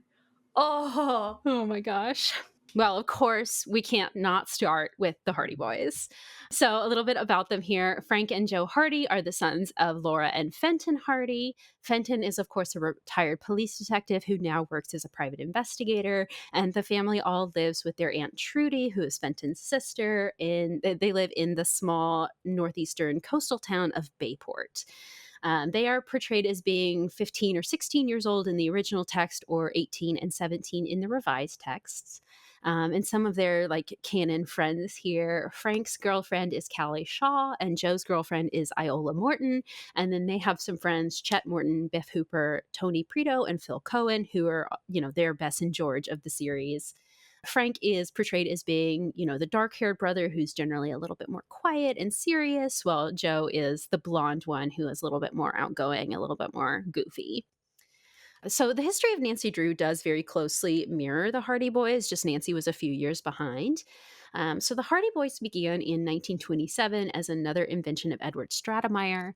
Leslie McFarlane was the ghostwriter who wrote as Franklin W. Dixon for 21 of the original 58 books. And then starting in 1959, the Syndicate did also revise the Hardy Boys books. So just like they did the first 34 Nancys, they did the first 38 Hardy Boys And then basically for every series that we have of Nancy Drew, there is an equivalent series for the Hardy Boys. Again, just a few years off with when those started. And then the titles are a little bit different as well. So the mystery stories are still mystery stories, but then the files are the case files for the Hardy Boys. Right. The Girl Detective is Undercover Brothers. The diaries are the Hardy Boys Adventures. And then like the notebooks are the Clues Brothers. And then the Clue Crew books are the Secret Files. And then the Clue book is still the Clue books. In the case files, actually, Iola is murdered in the first book. So obviously, just like Nancy's files, those books are a lot more dramatic and extreme with what happens in those. Start off with a literal bang. Yeah. Killed in an explosion. And then Jo carries around her melted car keys. Love that. I'm sorry. That will forever be like my favorite Joe Hardy fact. Right. Is the fact that he carries around his dead girlfriend's melted car keys in the file series. So horrifying. I love it. Oh my gosh. But because of that, the Hardy Boys do start collaborating with a secret organization known as the Network. So that is a very big thing within the Hardy Boys series. And then also in the Undercover Brothers series, which again, that's more like the Girl Detective series for Nancy Drew. In that's when we see ATAC for the first time, which is American Teens Against Crime, which is this organization that both they and Fenton will sometimes work with. In the Super Mysteries, in the PC games, and some of the TV adaptations, of course, we do see Frank and Nancy kind of have crushes on one another and get together for the first time. And as you said, Bess and Jo are often frequently paired up as well. More about Hardy Boys adaptations. Somehow there's never been a Hardy Boys movie. A crime. How? A true crime. How? I feel like it's a little bit cursed. I gotta be honest. Yeah, maybe. There's something about the Hardy Boys that feels cursed to me in a way that Nancy Drew feels blessed. Yeah. I don't know. Yeah. Well, there have been 6 TV shows, though. So in 1956, the Mickey Mouse Club did a 2-season serial on the Hardy Boys. In 1967, they did film a 1-hour-long pilot, but that never actually got picked up or anything. So I think, the pilot itself aired. So it's kind of like the Maggie Lawson show in that they made like an hour-long special and then it never got picked up. So they're like, let's just make it a TV movie real quick. Yeah. In 1969, there was actually an animated series on TV. And in that animated series, the Hardy Boys had a band. Yes. And then that band actually produced a real album because the show did so well. And then that album did so well that the voice actors for the characters created like a touring band. And this band actually toured the United States. I remember listening to one of those songs on YouTube. I think I showed that to you before. Like, probably. So hilarious. No, we listened to it while we were getting ready at the convention for the mystery dinner. We did. That is when we listened to it. Y'all, nobody knows how to pregame like we do. Oh my gosh. I just remember being like, what is this? What is this? It's not like mystery songs. No. It's just like romance songs. Yes, it's like poppy, like 70s, like songs. It's wild. Wild. Oh my gosh. I think that you can still buy that album. Like if you want to get it on vinyl, guys, I'm sure it's floating around out there somewhere. Oh my gosh. Okay, so then, of course, as we know, in 1977, they did the Hardy Boys Nancy Drew crossover TV show. And then in 1995, there was that TV show that ran alongside the Nancy Drew show. They did crossover in that as well for the last 2 episodes of that. And then in 2020, Hulu did a TV show about the Hardy Boys. We love that one. Honestly. It's so good. If you guys have never seen it, we've done a scoop sesh on that before, so you can go listen to that if you want to. And then aside from their appearances in the Her Interactive games, there are also 2 standalone Hardy Boys games that were made by Dreamcatcher. And then for our list of crossovers here, of course, there were 8 episodes of the 77 TV show, 2 episodes of the 95 TV show. There are 36 books in the Super Mystery series from 88. No, there's not. There are 36 of those. That's so many. Oh, yay. I'm so excited. Yeah, I know. We got plenty out of us. There was another super mystery series that was a crossover between like the Girl Detective and the whatever the other one was. I think Undercover Brothers. There were 6 of those. And then there were also 6 choose your own adventure type of books that were called the Hardy Boys Nancy Drew Be a Detective series. Okay. I have one of those. They're like really, really thin. They're tiny little books. But there was also, of course, a series of short stories in the 80s where we did Hardy Boys or Nancy Drew Hardy Boys Super Sleuth, Super Sleuth 2, and the Campfire Stories. They crossed over in all of those. A Nancy Drew Christmas, which of course was the special from the Diary series. That one's a little bit different because I believe in that one, the premise is that they're meeting for the very first time, I want to say. So that's a little bit different. And then, of course, the Dynamite Comics series. There was, Palace of Wisdom, The Death of Nancy Drew, and The Big Lie. They've done those so far. I think they're still coming out with those, so we'll probably see more of those in the near future. There was also a Girl Detective graphic novel. So I don't know if you guys remember the Nancy Drew Vampire Slayer series that they did, 3 of those. Well, at the same time, the Hardy Boys were dealing with a zombie-infested Bayport. And then in the 3rd book of those, they cross over and then help each other with their vampire zombie problem. God, there's so much just to cover. Like we're never gonna, this podcast is gonna go on forever, you guys. I hope so. And then, of course, as we know, in 3 her interactive games, they are in-game characters. They're phone characters in a lot of the games, but they are actually in-game characters in Creature of Kapu Cave, Last Train to Blue Moon Canyon, and Midnight in Salem.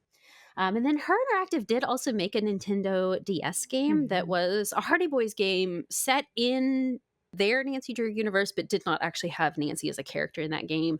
It had Samantha Quick, actually, which is interesting, but that was called Treasure on the Tracks. And then also both the 2019 CW show and the 2020 Hardy Boys Hulu show, because they were airing at the same time, both of those shows actually wanted to introduce a Hardy Boys / Nancy Drew character respectively to their shows. But for legal reasons, they really couldn't, probably because each other's show was on. And so they were kind of stealing the rights from each other. But so, of course, legally, they weren't able to put it in the show, but they did still insert characters that are supposed to be like little homage characters. So the Hulu show, the Hardy Boys show, has Drew Darrow as their Nancy Drew character. And then this, again, is a little bit of a spoiler for season 2 for the CW show, but that show does have Grant and Ace H. They can't say the last name, but their last name is just the initial H. Or they say the initial for the last name, but they don't say what the full name is. So yeah, what else do we want to say about them? I love the Hardy Boys so much. So it's so hard, I don't know, to talk about because I just get too fangirly too quick. You know what I mean? It's so easy. I have never read any of the Hardy Boys books, Kori. And honestly, I think that's a big crime. And so maybe we'll have to think about that. We'll have to correct that someday. Maybe someday soon. But yeah, I do wonder if maybe the reason why we love the Hardy Boys so much and the reason why so many Nancy Drew fans love the Hardy Boys so much specifically. I know that Hardy Boys has their own fans and their own readers and everything, but for Nancy Drew fans specifically, I think the reason why, or I wonder if part of the reason why we love the Hardy Boys so much is because they can do things that Nancy Drew can't. Absolutely. Because they're boys? Yeah. Because they're the Hardy Boys and not a girl? Yeah. Like, again, we could rename this episode a feminist reading of Nancy Drew's friends. But yeah, and I wonder if that's why I love them so much too. Is it because like I in my internalized misogyny brain do I think, or believe that like it's more acceptable for them to do these things and or at least it's more fun. Some of the things they get to do are more fun or more dangerous, more exciting, more, and while I do love Nancy's mystery solving and I love her character and I love her, I don't know, we've critiqued, but I do also love her like high class mystery solving. The Hardy Boys get to get into fights. Yeah. They get to beat people up. And there's something about that that's so satisfying. And when we do get that from Nancy on like the File series, for example, I'm thinking, and some in the mystery stories, she, can kick a few people, punch a few people, or whatever. It's so satisfying. Yeah. It's the most satisfying. And so is it because we get to have more of that when Frank and Joe are around that we love them so much? I don't know. I love them so much. They're great. But they're great. Their characters, I think, are the best. And when I specifically think about the Hulu show, because I think that's probably where I have kind of the most love for them, is in the Hulu show, outside of like their cameos in Nancy Drew PC games. There's something about their brother dynamic that is it's so good. It's so wholesome. So sweet. Good. It just adds like such a reality to the characters, I feel like, because so many detective stories, and even with Nancy Drew, it's like she exists kind of without those familial ties. And like, we get Carson and we get Aunt Eloise, but Nancy is really on her own, She's an only child, she's by herself, she has friends, but at the end of the day she stands alone, kind of a thing. Not so with the Hardy Boys. No, they're always together. Frank and Joe have each other's backs. They are constantly like with each other, fighting each other's battles, like standing up for each other, working hard for each other. And that kind of like support, that kind of like incredibly closeness, like the closeness of that is so lovely. It's so lovely to read. And I feel like in lots of like popular fiction, we get such divisive sibling characters, like such divisive sibling dynamics with siblings fighting, and I know that it's interesting and conflict is interesting and everything, but there is something so amazing about seeing siblings care about each other and like actually love and support one another. That is just so great. Yeah. So great. And I love I'm glad they're not twins. I love their age difference. I love that we get an older brother and a younger brother dynamic, and it's just so good. It's so well conceived. And it's so rare that I get to say that something is well conceived. They really are. Edward Stoudemire knew what he was doing when he came up with them, for sure. Yeah. They work so well. They do. And they work so well as a complement to Nancy's sleuthing as well. Just something about having Frank there. It's just so much better than having Ned tag along for the mystery. They just add way more than he ever could. Sorry, Frank's Ned, not going to complain. No. Frank's not going to complain about missing a date because they have to go solve a mystery. Frank's going to be excited. Frank would rather be solving the mystery than be going on a date. Because he would think being on a date would be awkward and he wouldn't know what to say. Yeah. And Joe would just be like, let's go get a cheeseburger. Yeah. And he's down for whatever. Yeah.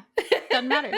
I want to go get a cheeseburger with you, Joe. Me too. Like a veggie burger. But yes. Of course, yes. But lots of cheese on it. Lots of cheese. Yes. Yeah. The cheese is the important part. Absolutely. If you guys have not played Last Train to Blue Moon Canyon, it is very well established in that game that Joe loves his cheeseburgers. So it's a running joke. I think that's a thing in the 70s show. Didn't that was in the Dracula thing. There is a part in that episode where he does ask for a cheeseburger. Yes. And Frank is like, now is not the time to eat a cheeseburger, Joe. But he's like, but I'm hungry. Cheeseburger. But cheeseburger. I'm sure so it funny. must have started there. I hope so, yes. Now I'm hungry. Now I want a cheeseburger, man. Yes. Okay, next up we want to talk about the Bobbsey twins. And now I will admit I do not know a whole lot about the Bobbsey twins. Me neither. But the series itself was a collection of stories about the Bobbsey family, which has two different sets of twins. We have Bert and Nan, and Freddie and Flossie Bobbsey. And unlike Nancy and the Hardy Boys, time progresses kind of more intentionally in these stories, and the children age over the course of the stories. They start as 8 to 4 and then later 12 to 6. It's more intentional, but not quite as intentional, because you'll notice that those age gaps don't really make sense. Right. Edward Stoudemire supposedly wrote the very first Bobbsey twin story himself, and that was published in 1904 under the pen name Laura Lee Hope. And like Nancy and the Hardy Boys books, the Bobbsey twin books also were revised to remove racial stereotyping. And the first 25 of those books were revised starting in the 1960s. But actually, some of the books had multiple or partial or full rewrites and title changes, making it kind of difficult to kind of count and order them all. Hmm. So that's really interesting. There were a total of 72 books, and then there were rewrites on top of those books in the original series. And there were also some minstrel editions that were published later on in the 80s and the 90s. But yes, of course, we do get some crossover with our Bobbsey twins. That is all the reason why we are mentioning them right Hmm. now. In the 2019 show, the Bobbsey twins made it on screen for the first time ever. They are Amanda and Gil. They're named Amanda and Gil in the CW show, along with their dad, Bertram. And they appear in seasons 2 and 3, and are kind of occasionally involved in some of Nancy's mysteries there.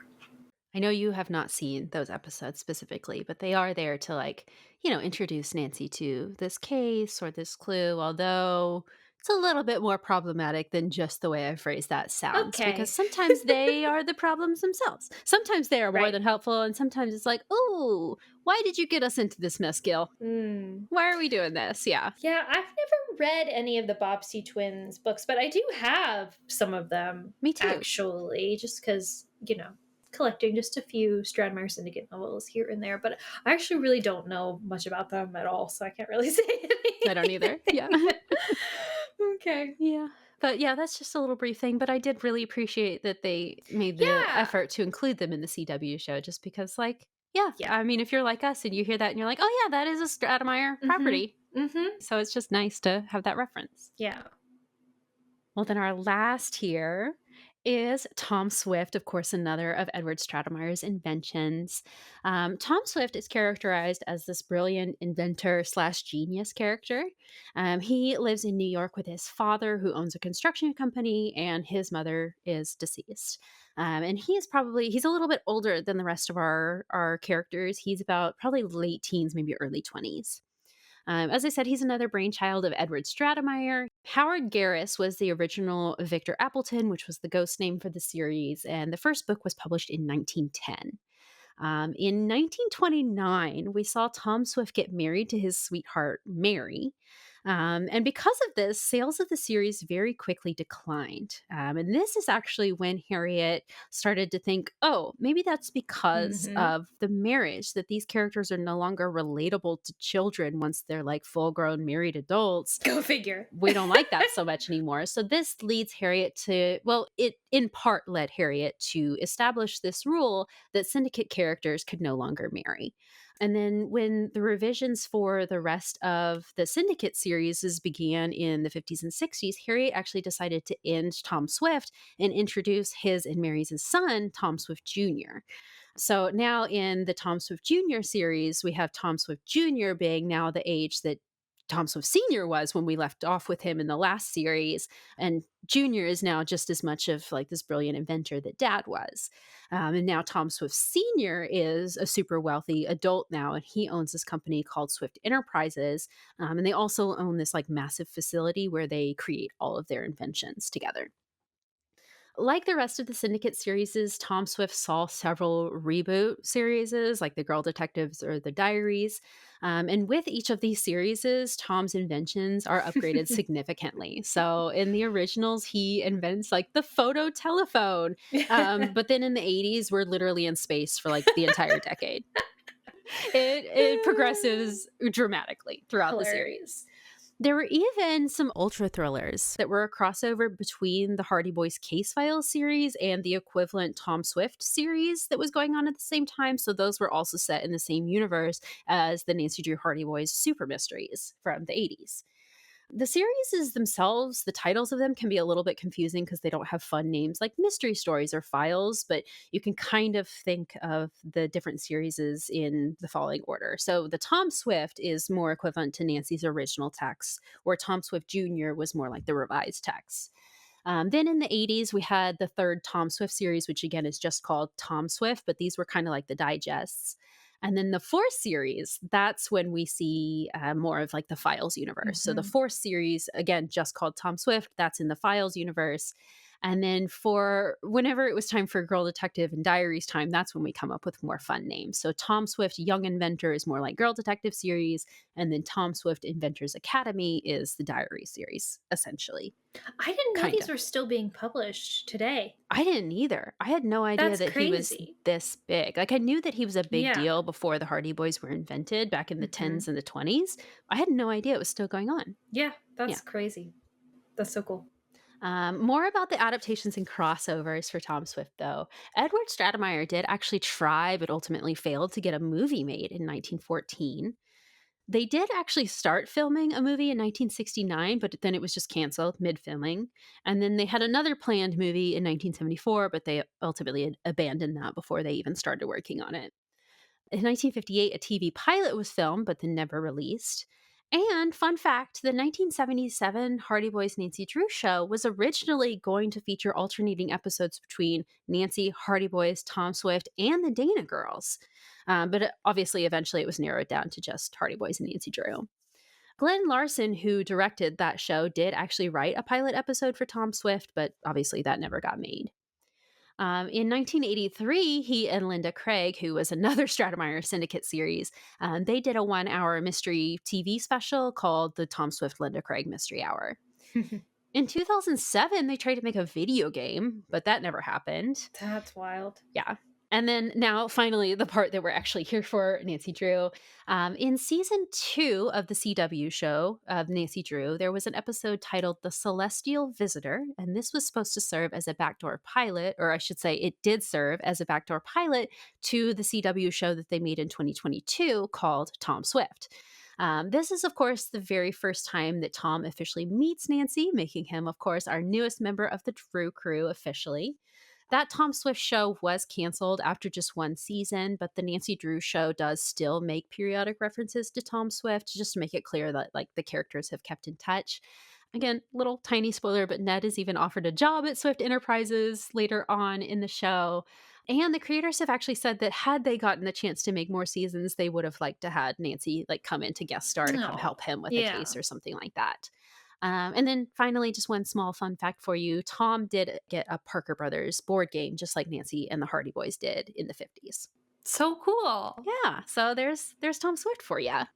There's Tom Swift, and there's our Drew crew. That's our Kori. Drew crew.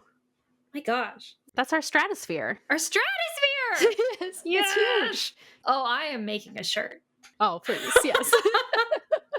That was like so much to talk about too, and I feel like we barely scratched the surface. I gotta say, I feel like and this is probably just me. You're like, Becky, you're such a nerd. You just talk about this like forever and ever. I hear you, regular Drews. I hear you.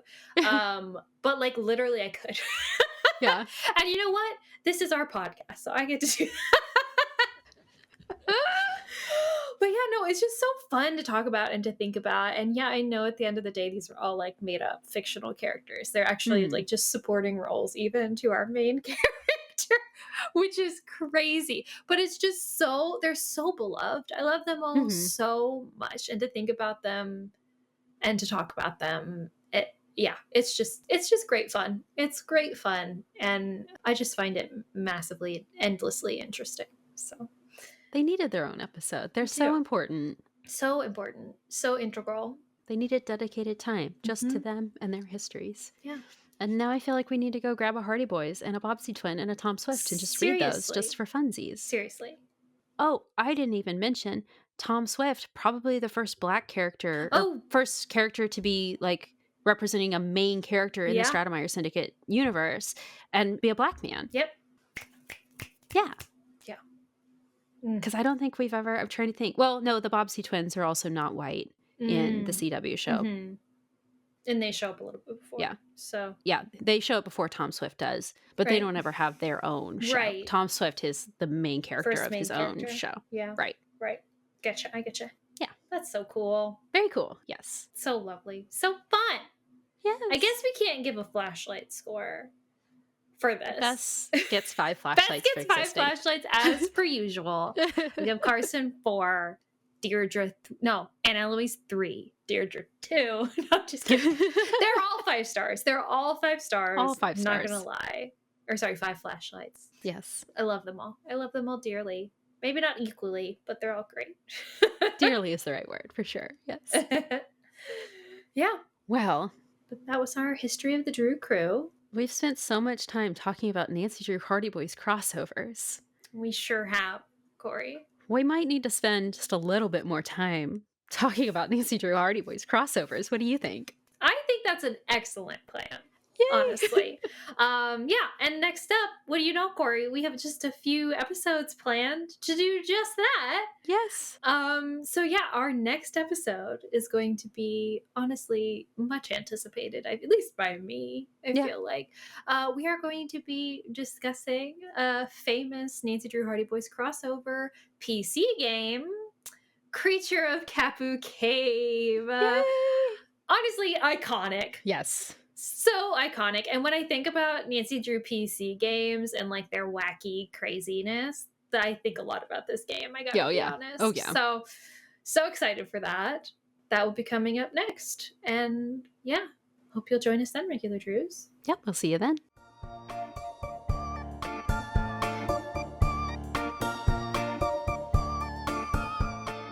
Thank you for listening to Regular Nancy Drew. Email us at regularnancydrew@gmail.com. If you like this episode, make sure to rate, review, and subscribe. You can also follow us on Instagram at Regular Nancy Drew and Twitter at RegularND. You can also support us on Patreon. Patrons at the $3 level vote on upcoming episode topics and get exclusive access to our Scoop Sesh series. And all patrons receive early access to each episode as well as weekly bonus content. And to all you regular Drews out there, Thanks for listening.